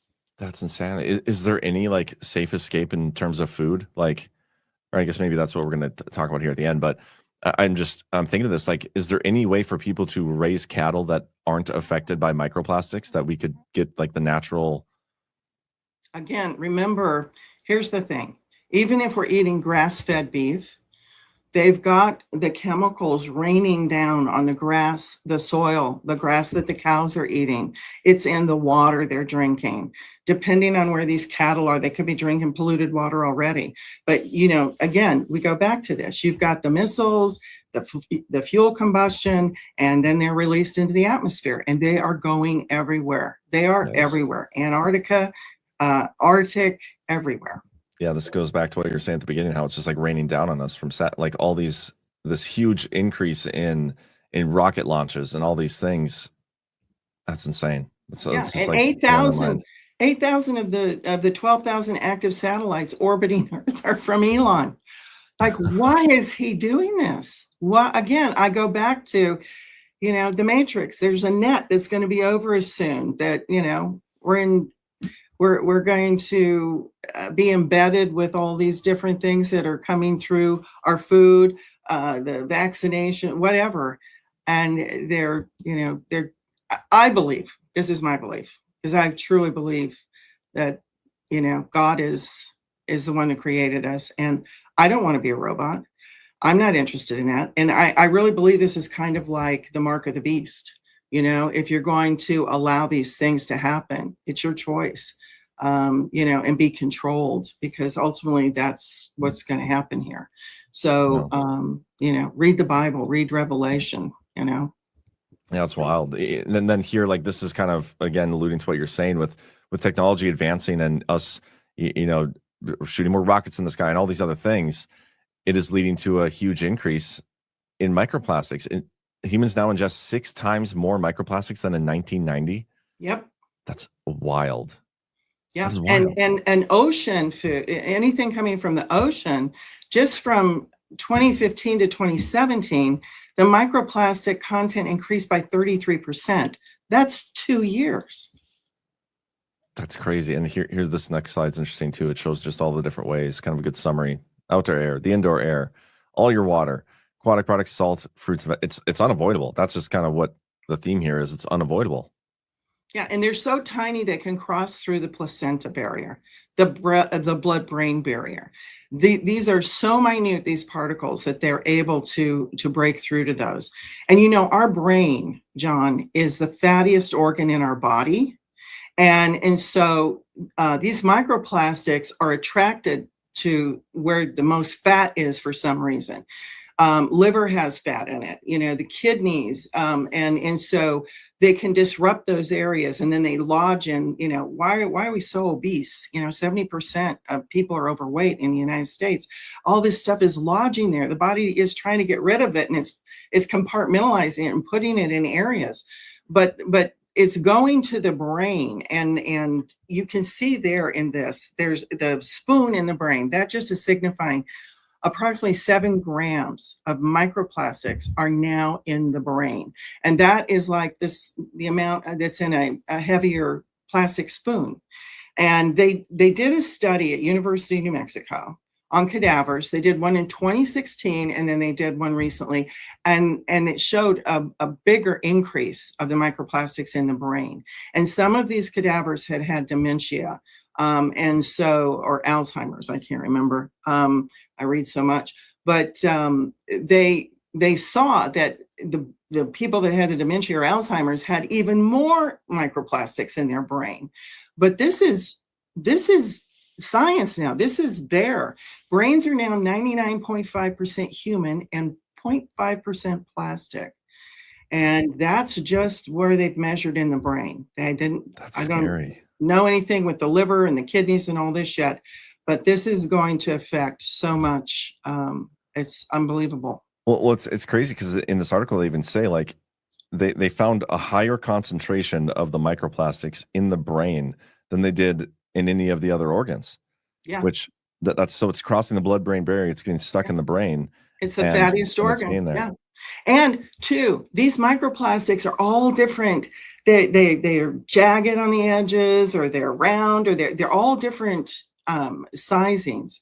And so they can tear up things in our body. And they also these microplastics attract pathogens and other toxic chemicals and things to them. So it's not even just the microplastics themselves. It's unbelievable. This next slide here, let's go to this. And this, I think this is interesting. They're altered by sun and heat. Is that because they like melt down a little bit? No, or they don't melt down. They become stronger. They become harder to break down. Heat makes them harder to break down and degrade. It takes them so long to degrade anyway in the environment. But when you apply heat, they become they become stronger, and it takes them longer to break down. Unbelievable. That's crazy. And so, go ahead. Yeah, no, I was going to say, once they get in our body, they cause this havoc where they're making free radicals, and and free radicals age us faster. It's kind of like, excuse me, rusting inside of our body. They're missing. They're constantly bumping into each other, trying to get an oxygen molecule to complete them. And so they're wreaking havoc inside our body, aging us very quickly. So of course, the microplastics are speeding this up even quicker. We see these free radicals in the choice of food. Ultra processed foods cause them, disease, yeast, molds, fungus, parasites, all these kind of things. And so this is even activating it even quicker. And it's damaging, as you can see, the organelle damage in making it dysfunction. Organelles are like little organs in each individual cell. And in our mitochondria, which is where our energy is produced, it's damaging that as well. So it's no wonder people are having fatigue, and they can't figure out, why am I constantly fatigued? Why am I constantly with a headache? Why do I have all this pain in my body? Why? And the worst thing is that it's mutating our DNA, because these microplastics can actually get in to the 2 strands of our DNA and actually make it in there where our DNA is being altered. And of course, cancers, long-term, all kinds of sicknesses. And it's a mess. Yeah, I'm going to go back just a couple slides just to this one thing about the stroke and the heart attacks and stuff. And it makes me have a question, like when COVID was going on and the vaccine was being pushed, and a lot of people started taking the vaccine, and then we started to like get some people like keeling over, and they were pulling out these blood clots. And there's speculation, rumors, and maybe it's confirmed. I don't know if I should say speculation, but that some of these vaccines had like things inside them that were causing that. And I'm curious, is there any proof that the microplastics are in the vaccines that they're giving? Like, they're deliberately giving higher concentrations of microplastics in vaccines? Like, is that a thing? I haven't seen a study on that yet, but it would not surprise me, because the nanoparticles, it's very easy to insert something like that. There's all kinds of things they inserted into that. But yes, they're finding in blood clots this microplastics.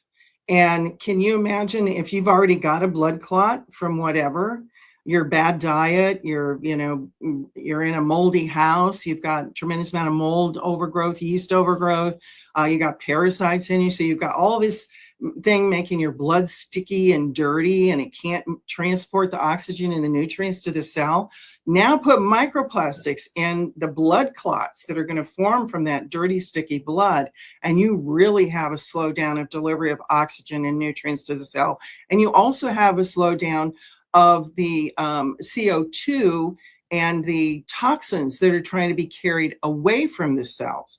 I mean, we see, President Trump with that vein insufficiency, right? The venous insufficiency in his leg. Well, you've got the arteries that are carrying the oxygen and the nutrients down, and then you've got the veins that bring the toxins and the CO2 back up to be processed. So think about everything is slowing down. It's all mucked up. It's thick and dirty now, and no wonder things can't move right in our bloodstream.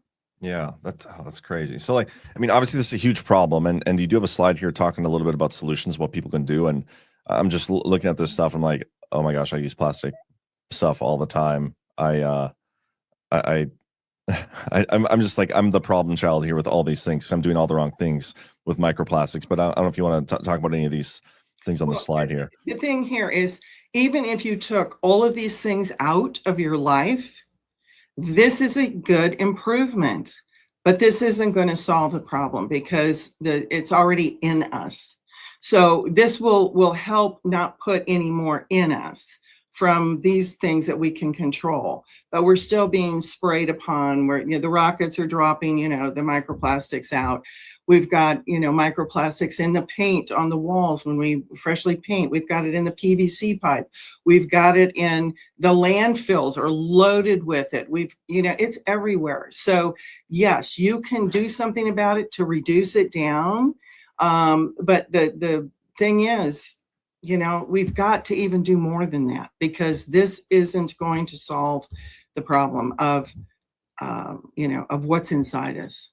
But there is a way to detoxify here, so do you want to talk about this a little bit, the healthy gut microbiome? Because I've heard of this stuff before. I've never studied or researched it though.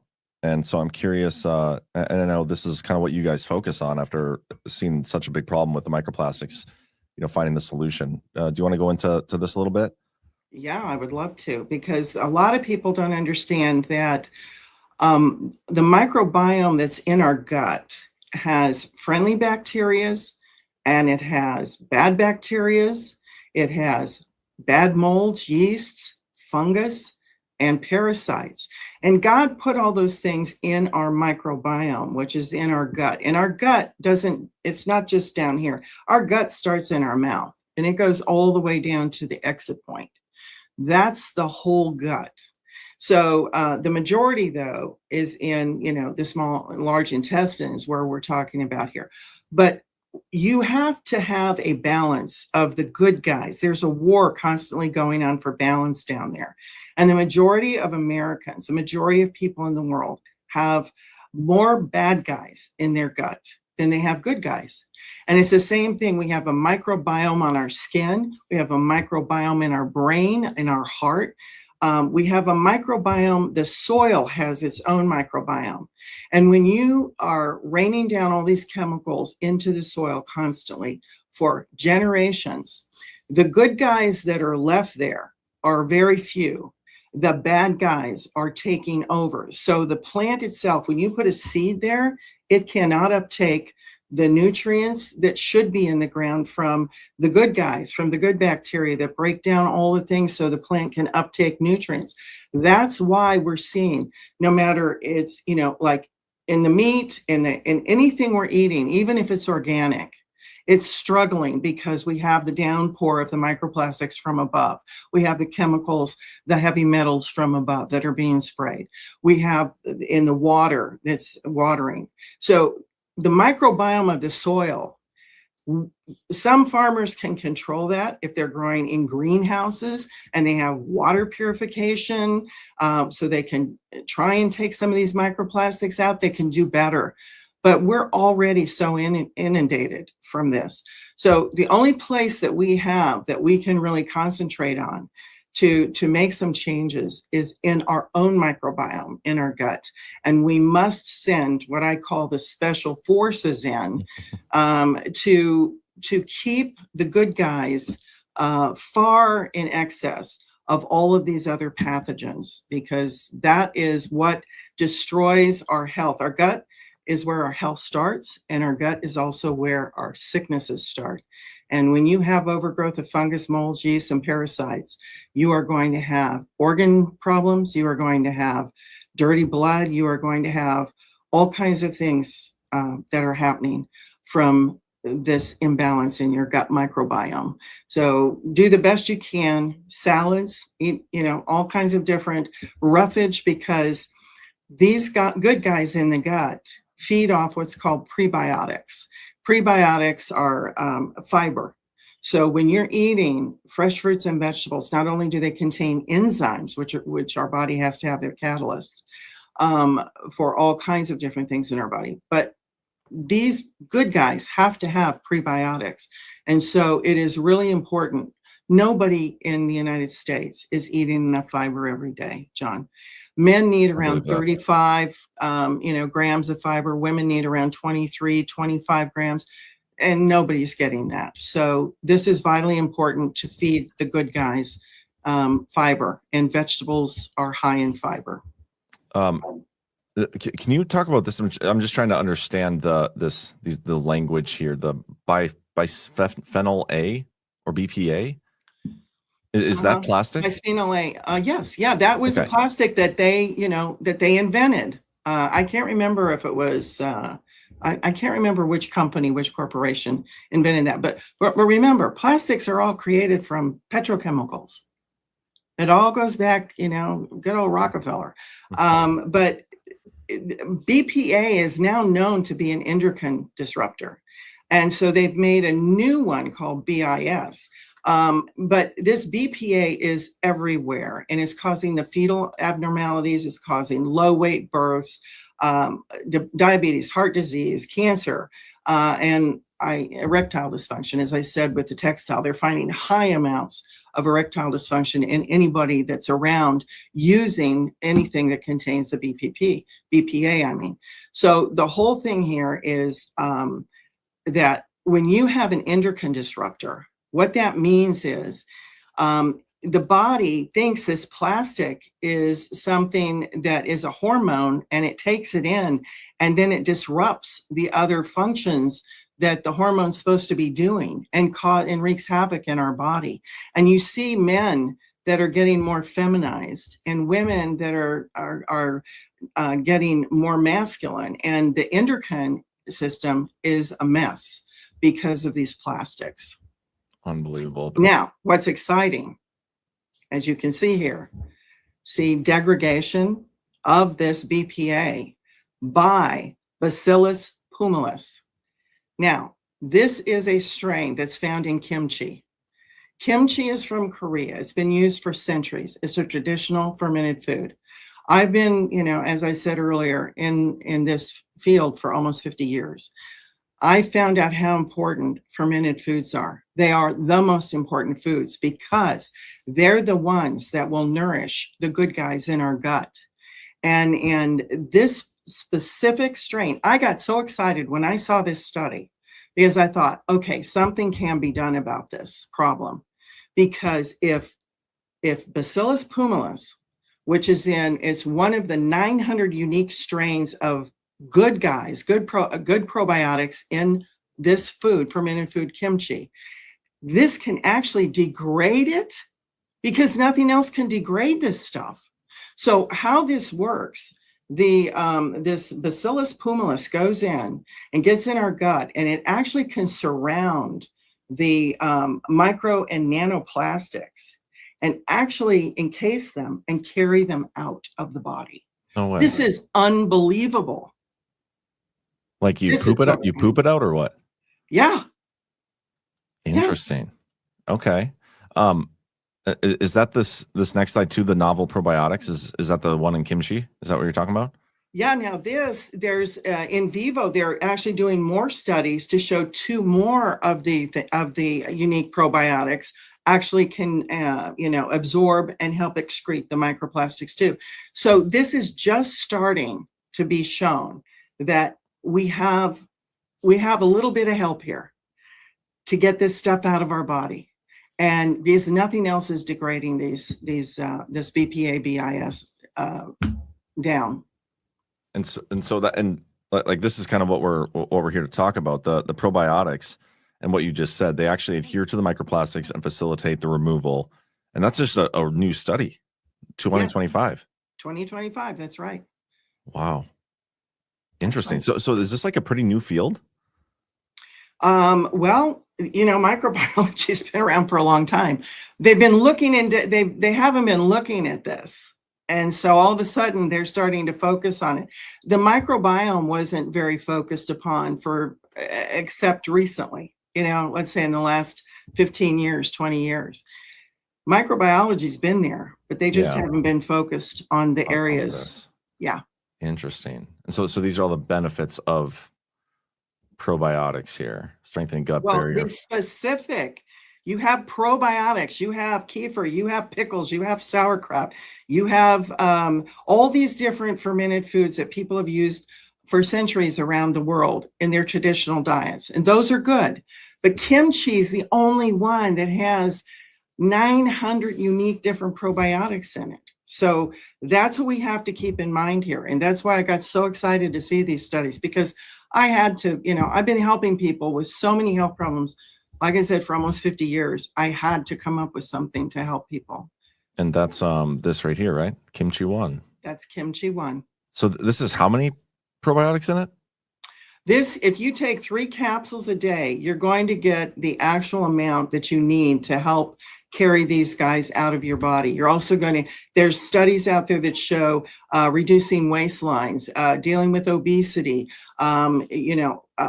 your hair is growing back, your hair is getting thicker. Why is all this occurring? Because it's putting the good guys back in your gut, the right good guys, and it's carrying the bad guys out. And this is so vitally important. And let me tell you why. People can make kimchi, they can eat the food kimchi, but I found that most Americans will not eat it every single day. Most Americans don't like the taste or the smell of it. It's a fermented food and it has a very different smell. And so people won't consistently use it, but they will swallow a pill. Americans are used to swallowing pills. And so we were able to capture all the benefits that kimchi can provide to our bodies and help the good guys in our gut. We were able to capture all that and put it in a capsule because of the unique way that we don't use freeze drying, because that takes all the fiber out. So these capsules have the fiber, they have the antioxidants, they have the B vitamins, the B12, the vitamin C. They're loaded with these things. And so these are, it's not just the probiotics. Kimchi is a powerful food, powerful food. These studies that we were just looking at, are these showing that the people who take kimchi, they're found to have less microplastics in their system than the average person? Or do they do before and after studies on the people taking kimchi? Well, that other study that you had up, yeah, that's what that says. That's right what there. This one is. Okay. Yeah. And that's in PubMed. That's National Library of Medicine. Yeah. Fascinating. Okay.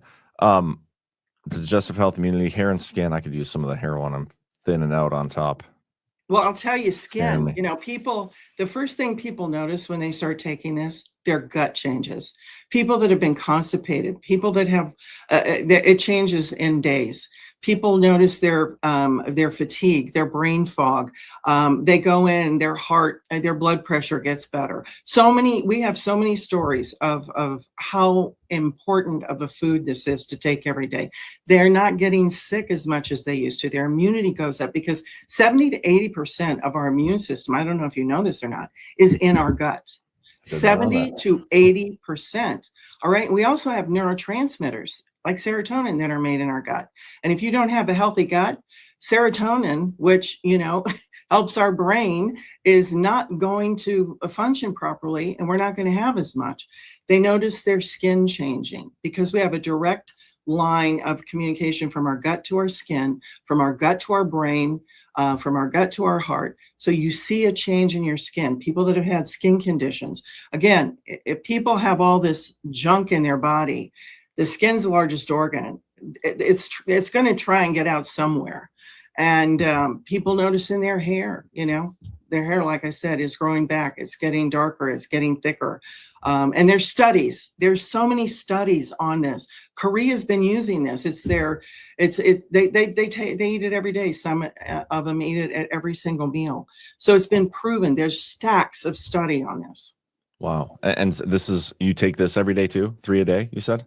Oh, I take sometimes more than that, depending on what areas I have to go in. And so, yes, I take it every single day. I also eat a lot of other fermented foods. I make kimchi and eat it as well. You can't eat enough good fermented foods, and that's really what's going to provide you with a better chance at confronting everything that's coming at us from the outside. That's fascinating. And yeah, so that's why I'm glad you came on. You know, you're a sponsor of ours. And when I came across this conspiracy theory, if you want to call it that, it was kind of a perfect opportunity. And you know, so we got to give you guys a plug here. You guys do sell this product, you know, and Badlanders, you can get 25% off with code Badlands at mybrightcore.com/Badlands. It blows my, it's not surprising. I just never had done the research on like how bad the microplastic stuff is. You hear stuff about it, people talk about it, the chemtrails and all these things, microorganisms, microplastics. It's so hard to keep up with how they're poisoning us. They've been doing it for so long. And I've been in this for 50 years. So I'm able to see it from a far distant view. And I saw what worked on myself. I saw what I worked with others using, getting to the cause point, understanding the whole food supply, understanding everything. But yeah, if we really like though, John, for people to call us, because I'm an educator and I love for people to be able to talk to a live person. So we really want you to call in at 888-652-4131 and make sure the product's right for you. If you have any questions, and then if you call in, we're going to give you up to 50% off your order and free shipping. And the first 100 callers, we're also going to give you a free bottle of vitamin D3, which everybody needs because they're blocking the sunshine from us. And that's the sunshine vitamin. And we need that for our brain, our bone health. We need that to function every day. It's one of the most important vitamins. So we're going to give you a free bottle of that if you call in the first 100 callers. So please call in, talk to us. We're there. And, you see the number right there. So it's amazing. We want to help you. I appreciate your time, Kim, on educating our audience. And this is fascinating. I'm going to make a commitment to try this. Like I'm going to commit to like taking a bottle of it and see the effects that it has. So I'll get in touch with you, Kim. Any final thoughts or closing thoughts for the audience before we end the recording here? Well, I just want to say, everybody needs to be vigilant. Everybody needs to question everything these days. Please understand that. Read your Bibles, please. It's all there. What's happening, and don't become victim and step into these new things knowingly. We have a chance to, stay out of this mess that's being created. And I just pray for everyone, and God bless us all. Absolutely. Well, thanks again, Kim. And one more time, guys. mybrightcore.com/Badlands, or you can give them a call, 888-652-4131. Thank you. And we'll chat soon. All right, John, you have a beautiful, blessed day. Thank you. And I did have a beautiful, blessed day after that interview, I will say. But are you muted? I don't know if you said anything. I was muted. No, you just seemed, you looked muted. You didn't even say anything yet. Well, but it's because I laughed and then nothing came out. Yeah, obviously, I mean, she's a sponsor, guys. Like nobody's forcing you to buy her product. I'm very interested. I actually took some during the interview. I was like, she sent me some. I forgot I had them, and then the interview was playing. I was like, man, I'm gonna try that, and it like scared me into doing it again. And it's just so interesting. The microplastic stuff. Did my own research on the kimchi thing, and it's a real thing. So. Fascinating discussion. I wish you would have been there for that interview because you would have asked less stupid questions than I felt like I did. I thought you did great. I thought you did great. Now, I saw somebody ask, in one of the rants, should we trust research that's coming from the same industry that told us to wear 2 masks? So great point. There's a very big, so there is not a monolithic, I guess, uniformity of thought necessarily amongst all scientific disciplines. And the scientific disciplines that would be seeking to solve the problem of microplastics in the environment or in our bodies is very different from the industry that would be seeking to make you take a vaccine. So The John D. Rockefeller Medical Industrial Complex is the one that created the petrochemical pharmaceutical industry and the plastics industry and the vaccine industry, all of those things. Okay, so they have an interest in keeping you sick. The scientists that are seeking to solve the issue of plastics in the environment are seeking to essentially phase out those other industries. So, she's talking about substances that can bioremediate inside the body. When I started mentioning this as a possibility previously, based upon a comment that was in the chat, I was talking about bioremediation within the environment. So there is certain bacteria that can break down plastic that, say, like would be found in a landfill or something like that. It's a rather new discovery called Ideonella sacchiensis. And this is a bacteria that was discovered in Japan, and they can specifically consume PETs, but they haven't been found to be able to eat other types of plastic. Now, PETs are the most commonly found type of plastic that would be in like bottles and packagings.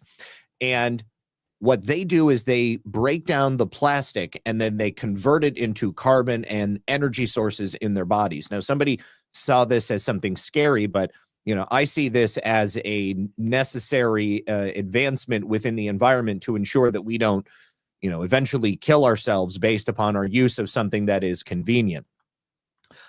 There's also different types of worms that can break down plastics. They're called plastivores. So wax worms can break down polyethylene. That's the plastic that would be found in bags and certain types of bottles. Mealworms, their larvae can digest polystyrene, that's styrofoam. And then superworms, their larvae can consume different types of plastics, including polypropylene and polyurethane. So they have special enzymes in their systems that allow them to break this stuff down. We could potentially bioremediate plastics in the environment using, what we might learn from these various things here. But there's not a lot of money in the bioremediation of plastic because people are not focusing on it right now. There's all kinds of money in the plastic recycling industry, which is a scam. And so if I trust the plastic recycling industry less than I trust some scientists who are really not getting paid anything to research this stuff. And certainly there is no product. So it's not the same as a company that's going to say, you should wear 2 masks because it's going to protect you better from a virus that we made, when they have a financial interest in the company that's making the masks. You understand what I'm saying? Yeah. So totally different. Now, somebody had also asked a question about Julian Brown, who I have spoken about on my show a number of times. And recently he kind of made national attention because he went missing for a couple of weeks. Julian Brown is also known as Nature Jab. And I'm going to share his Nature Jab. I love Nature that. Jab. Yeah. Nature Jab. So, I'm so glad that people asked about him, because this was what I planned to end the show on, because, obviously we've got many different environments that we have to address this in. Obviously within our bodies, that's terrifying, the idea that we have microplastics that are embedded within us. I had gone into this before I learned about Kim, thinking that there was basically nothing you could do to address plastic that was already inside your body. How are you supposed to address all of this plastic that's in your body? So the idea that there is something to be done is wonderful, and I think that that's something that everybody should address with themselves and their families. In nature, I was talking about the polymer chains that make up plastic, and this is what makes it so difficult to break down. You can make the pieces smaller, but you can't necessarily get rid of them unless you have a couple of the other things that I just mentioned, the worms and the bacteria. Now, Julian has created a process that he calls pyrolysis, and his process essentially is a refining technique using microwaves, basically, to break down those polymer chains and reduce plastics to their initial constituent, which is oil, gas, and biodiesel. Not really biodiesel, but this is all plastidiezel, plastigas, he calls it. And he has tested this in automobiles, cars that run on diesel. He can create diesel that is actually cleaner burning using just the plastics. He can create gas that is cleaner burning. Wow. And he was going around the country and he was doing in-person examples of this. And I highly recommend you guys follow him on social media. He's a fascinating guy. He's very young. How is he still alive? If I'm being totally honest, Well, like how have they not? Because he's been on the run. So what happened? The reason he went missing was because somebody had hacked into his Instagram account. It was like a state-sponsored, like high-level type of attack. He had all of these protections in place, and they somehow got in. They like hacked into his phone. They had a token for his Instagram. It didn't matter how many times he changed his password. They were always able to get back in because they had basically cloned his phone. And they were like following him. They were posting stuff that was, crazy on his accounts. And he ended up reaching out to Meta. He got them to watch and see where this was coming from. And so he didn't log in for several weeks. That's what set the internet on fire. And eventually he logged in and just posted like a black screen. As soon as he did that, the hackers from their location ended up accessing his account, and that allowed Meta to track exactly where they were. And so now there's this complicated legal battle going on. But I just wanted to play one of these legal battle. Well, I mean, the person who hacked into his phone, or the people who hacked into his phone, there's a couple of different scenarios here. Either it's a single individual or a group of, disaffected trolls that just don't want to see him survive or be successful. Or more likely, and I think this is what he thinks, it's likely some state level or corporate level actors that are connected to the oil and gas industry who would not want him to succeed because this would be a competing product. And as we've established over the course of the show, the plastics pollution problem is so big. If they could find a way to harness that trash and turn it into a product that would make it disappear, this could potentially be a huge moneymaker. Yeah. And not only that, but obviously it would create a cleaner environment. I mean, like nobody wants to live with a bunch of trash all over the beach. Like it's disgusting. If you go see something like that, I mean, it really turns you off. And so hold on. Real quick, while you're looking for that, I just want to give a shout out to our YouTube people. We had Gregory Woolley earlier. Thanks for being here, guys. Peter Friedrich with the thumbs up, and also gifted 5 Badlands Media memberships over on YouTube. We appreciate that, sir. Thanks for the love over on YouTube. Appreciate it, guys. All right. So I don't really know where to go. Like some of his explainer videos are like 15 minutes long, but he's recently put together a new reactor chamber, and I haven't actually seen this video. So let's go ahead and check it. Yeah. Say a little bit of it. I'm still building. Nothing's going to stop that. But I promised you guys in my last video, I'm still working, I'm still building no matter what. Let me show you all the progress I've been making in the shadows. Let's go. So first and most obviously, I finished this top continuous feed chamber with new mounts. I ended up getting an air impact wrench to go ahead and tighten down these 7/8 grade 5 bolts here. And it turns out that because of the raised faces between these flanges, there's always a gap no matter what we do, but they're sealed. I've also finished installing the motor and the shaft mount for the blades inside the continuous feed chamber.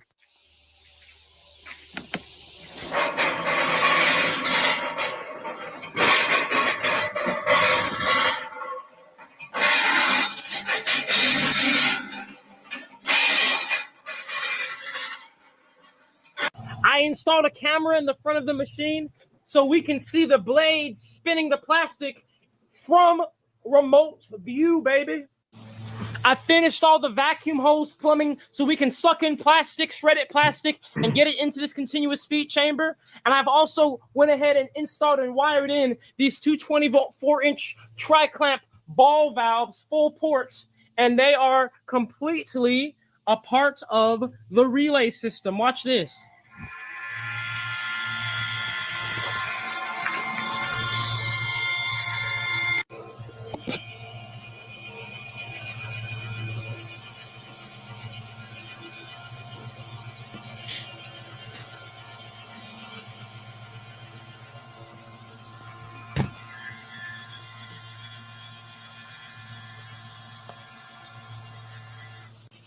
They're a little bit slow, but now I can open and close these valves completely remotely.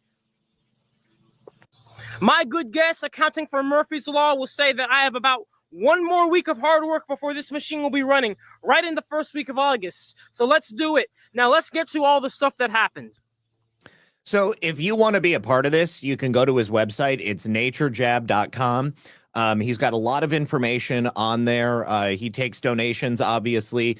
He's got, lots of information about the background. He's got, looks like a GoFundMe where he's raising money to keep building out his capacity. He also takes donations of plastic, but it's got to be certain types of plastic. And this is the other aspect of it, is that from what I understand, he can only make the plastidiezel and the plastic gas from certain types of plastic. But you can see it's plastic plus microwave equals gasoline. And it's pretty cool. I mean, I think this is a really innovative way to do it, but I'm sure you can also see how it's a threat to not only the oil and gas industry, but also to the plastics industry, because, I mean, they don't like the idea of people drawing attention to the fact that they've basically pulled the wool over the world's eyes with the idea of recycling as a solution.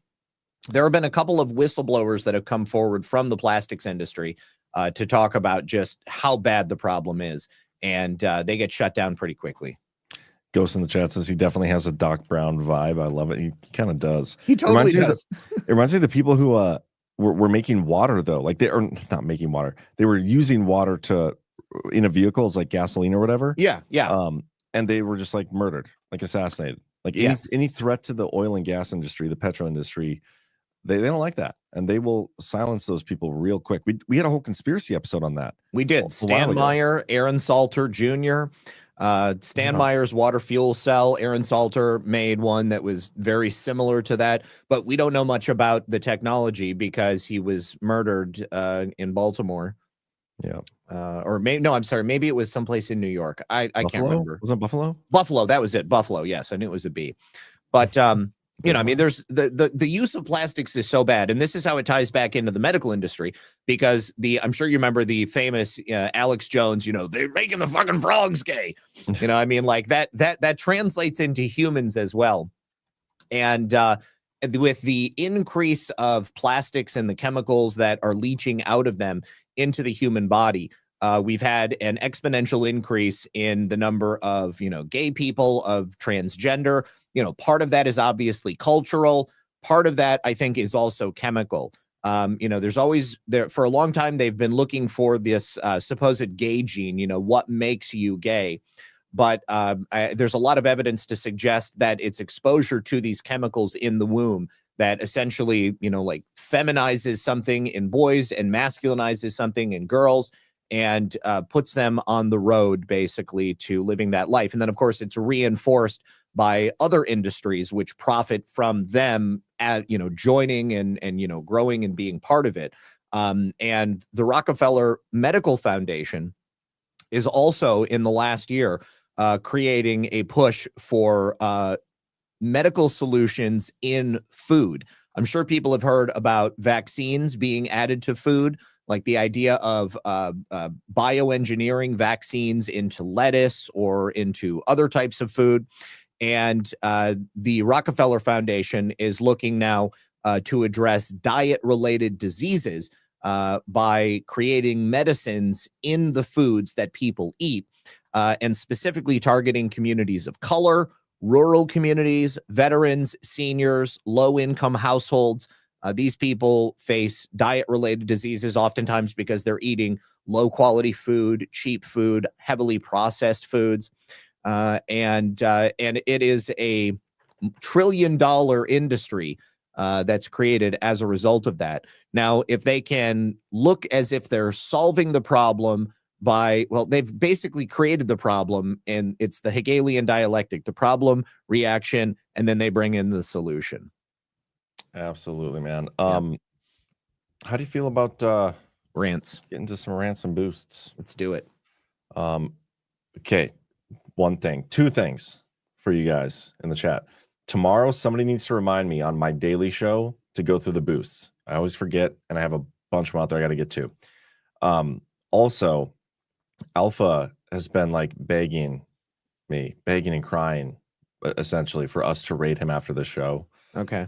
So I figured we'd throw him a bone. Let's do it maybe. So somebody remind me after the end of the show to rate his show. Alpha, you're welcome if you're watching. But we do have one boost for tonight's show over on badlandsmedia.tv.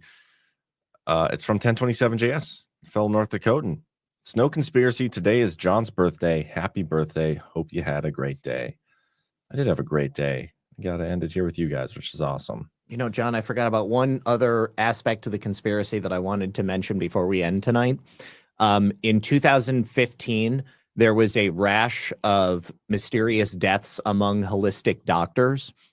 First, over a period of 3 months, there were 12 holistic doctors that were either murdered or found dead in suspicious circumstances.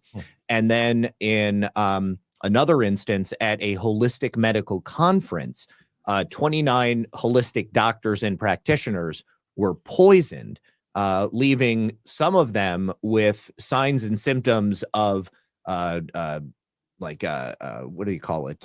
Seizures, convulsions, delusions, hallucinations. Many were left in critical condition. And it's interesting that it happened, right before President Trump ended up coming into office and kind of pushing us into a different direction as a country. But I firmly believe that this spate of killings and then the poisoning. Now, they were poisoned with something called 2CE, which is a phenylalanine. It was developed by Alexander Shulgin. He wrote 2 books called Pikel and Tikel, and he was heavily involved in the government's use of psychedelics in like mind control and MK Ultra, that kind of stuff. And I think that they were trying to attack the core of the holistic medical community before they ended up bringing in some type of bioengineered virus, as they did with the COVID-19 pandemic. And so that way, it would just be easier to adopt the vaccine solution. I'm just super impressed you said that onomatopoeia word there. Phenylalanine? Yeah, that was great. Yeah, Pikel is phenylalanines I have known and loved. And then Tikel is tryptamines I have known and loved. Okay, well, I don't know, that makes sense, but whatever. Yeah. Okay, Rumble Rants here. We got a few. Sue Castellano 112 says, "Love you, Zach, but it's time to upgrade that Michigan photo to the Florida photo." I have said this. I have actually said this on a number of occasions, and I need to get Brad to do it. Whoa, we got is this all the same video? Guys, don't spam the chat with links. Yeah, we're gonna have to mute that. Sorry. Sunstone 815, happy birthday, John. Wishing you a great year ahead with good health and happiness and a resolution to our stolen elections as a gift. Thank you for the rant, and I would love that as a resolution. Ashley D, the conspiracy from Book of Trump is Zach Lebanese. That's funny. I'm not Lebanese. I'm basically like 50% Irish, Scottish, but I do have a small amount of Iberian in me, which that's the only place that I can determine any specific melanation coming from. Speaking of the gay gene, you got a little Iberian in you, Zach? Hydrochlorothiazide? Somebody asked me to say that. Oh, nice. CSUSB Geochem 1. Good to see you, man. Happy birthday, John. Girlfriend's son has the same. Met her in January after GART 3. Grateful for this platform in the Badlands community. I don't think it's a coincidence. Thank you. Happy birthday to your girlfriend. Or no, girlfriend's son. That is awesome. It's unfortunate we also share it with Barack Obama. Dimethyltryptamine, dimethyltryptamine. There's all kinds of. This isn't a spelling bee, guys. Relax. Steph Asia. Oh, sorry. Counterinsurgent. You are the editor's pick tonight, gentlemen. Yeah, that's pretty cool when they do that. Excellent. It is cool. Thanks for pointing that out. Steph Asia for $5. My birthday wish for John. Just one fabulous call out from Cash this year, acknowledging all John's hard work and smarty pants brains. Or hey, maybe just an insult. I bet John would take either. Yeah, he at least hasn't blocked me on Twitter yet, so that's hopeful. But it's plenty of time for that to happen still. S. Busen, happy birthday, John. Thank you. CSUSB Geochem 1 says, I know it's only 5, but my sister writes in Scotland as Elizabeth May. Fantasy, The Falconer, multi-book. Wish we were on good terms so I could help BB. Hope he's in the chat to check it out. You know what? I'll send him a screenshot of that. Are you on bad terms with your sister or with Burning Bright? The Falconer. Isn't that the guy? Who's the Falconer we were just talking about? That would be Alan Howard Perot. That's right. Wouldn't that be funny if he was the inspiration for the Falconer? That would be. 3 dogs, 1 cat. I like that name. Happy birthday, John. Thank you. Lucy the dog. My grandmother's uncle Cole, working for Continental Oil Company, was shot by an Indian who was working for the Standard Brothers defending an oil rig in Wyoming. What? Engine. Was shot with a bow and arrow? At this point, it was probably a firearm. Well, I don't know how old she is, but it's her grandmother's uncle.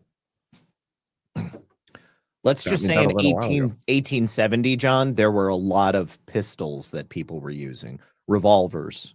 But there were some stubborn, wanted like stay in their culture, and maybe I would just love to know. I've been looking for an authentic arrowhead.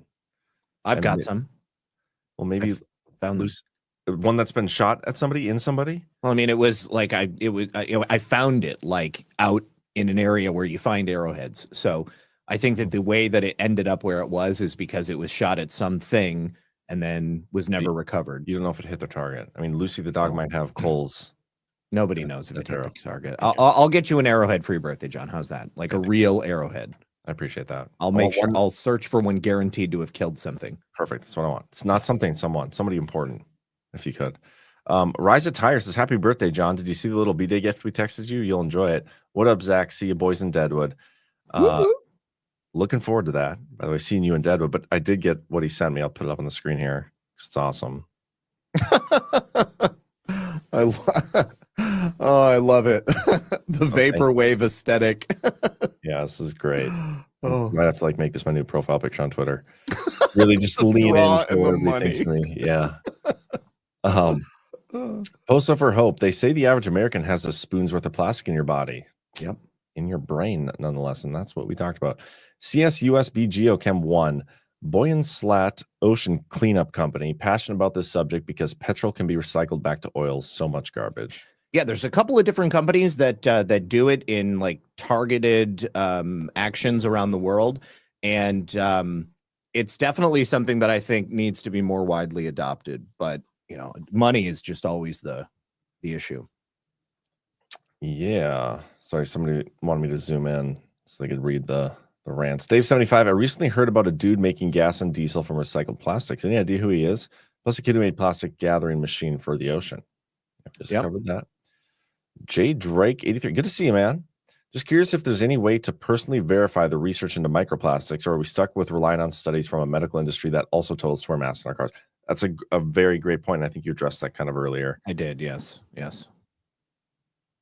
Miss Rhea Freedom Fighter. Happy birthday, John. Thank you, Miss Rhea. Julie Jan. Happy birthday, John. Thank you, Julie. Murphster 7 for $20. Fantastic show with great important info. Happy birthday, John. Thank you. Thanks for all the love tonight and today, guys. You guys have been awesome. That's all we got. So I think we're good. Make sure you guys tune in tomorrow. I'll be back on 1 p.m. Eastern on the Daily Herald. Also, guys, get your virtual ticket to GART or your in-person ticket. I think we still have room. But it's going to be an awesome time. We have our next exclusive ticket holder live stream this Thursday. And then following that, we might have one more over the weekend. I don't know for sure because next week is GART already. Next week. Oh my God. I can't even believe it. I know. It's nuts. I just hope my plane makes it. Yeah. Can't wait to hear what your travel horror story is this time. We got to fly into Dallas and then make our way to Deadwood.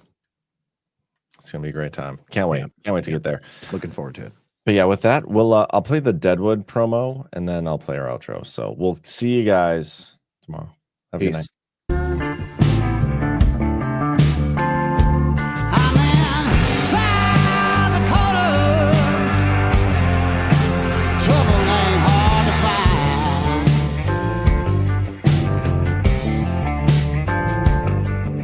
Can't make it to Deadwood? No problem. join us virtually for the 9th stop on the Badlands Great American Restoration Tour. Streaming live August 15th through 17th from legendary Deadwood, South Dakota. Experience GART from anywhere with our exclusive virtual live stream ticket. Your pass unlocks front row access to lively discussions and the premiere of Codex 9/11, all from the comfort of your own home. Make new friends and have your questions answered live from the group chat. Grab a ticket to join us in Deadwood. Visit badlandsmedia.tv/Deadwood and get your pass today.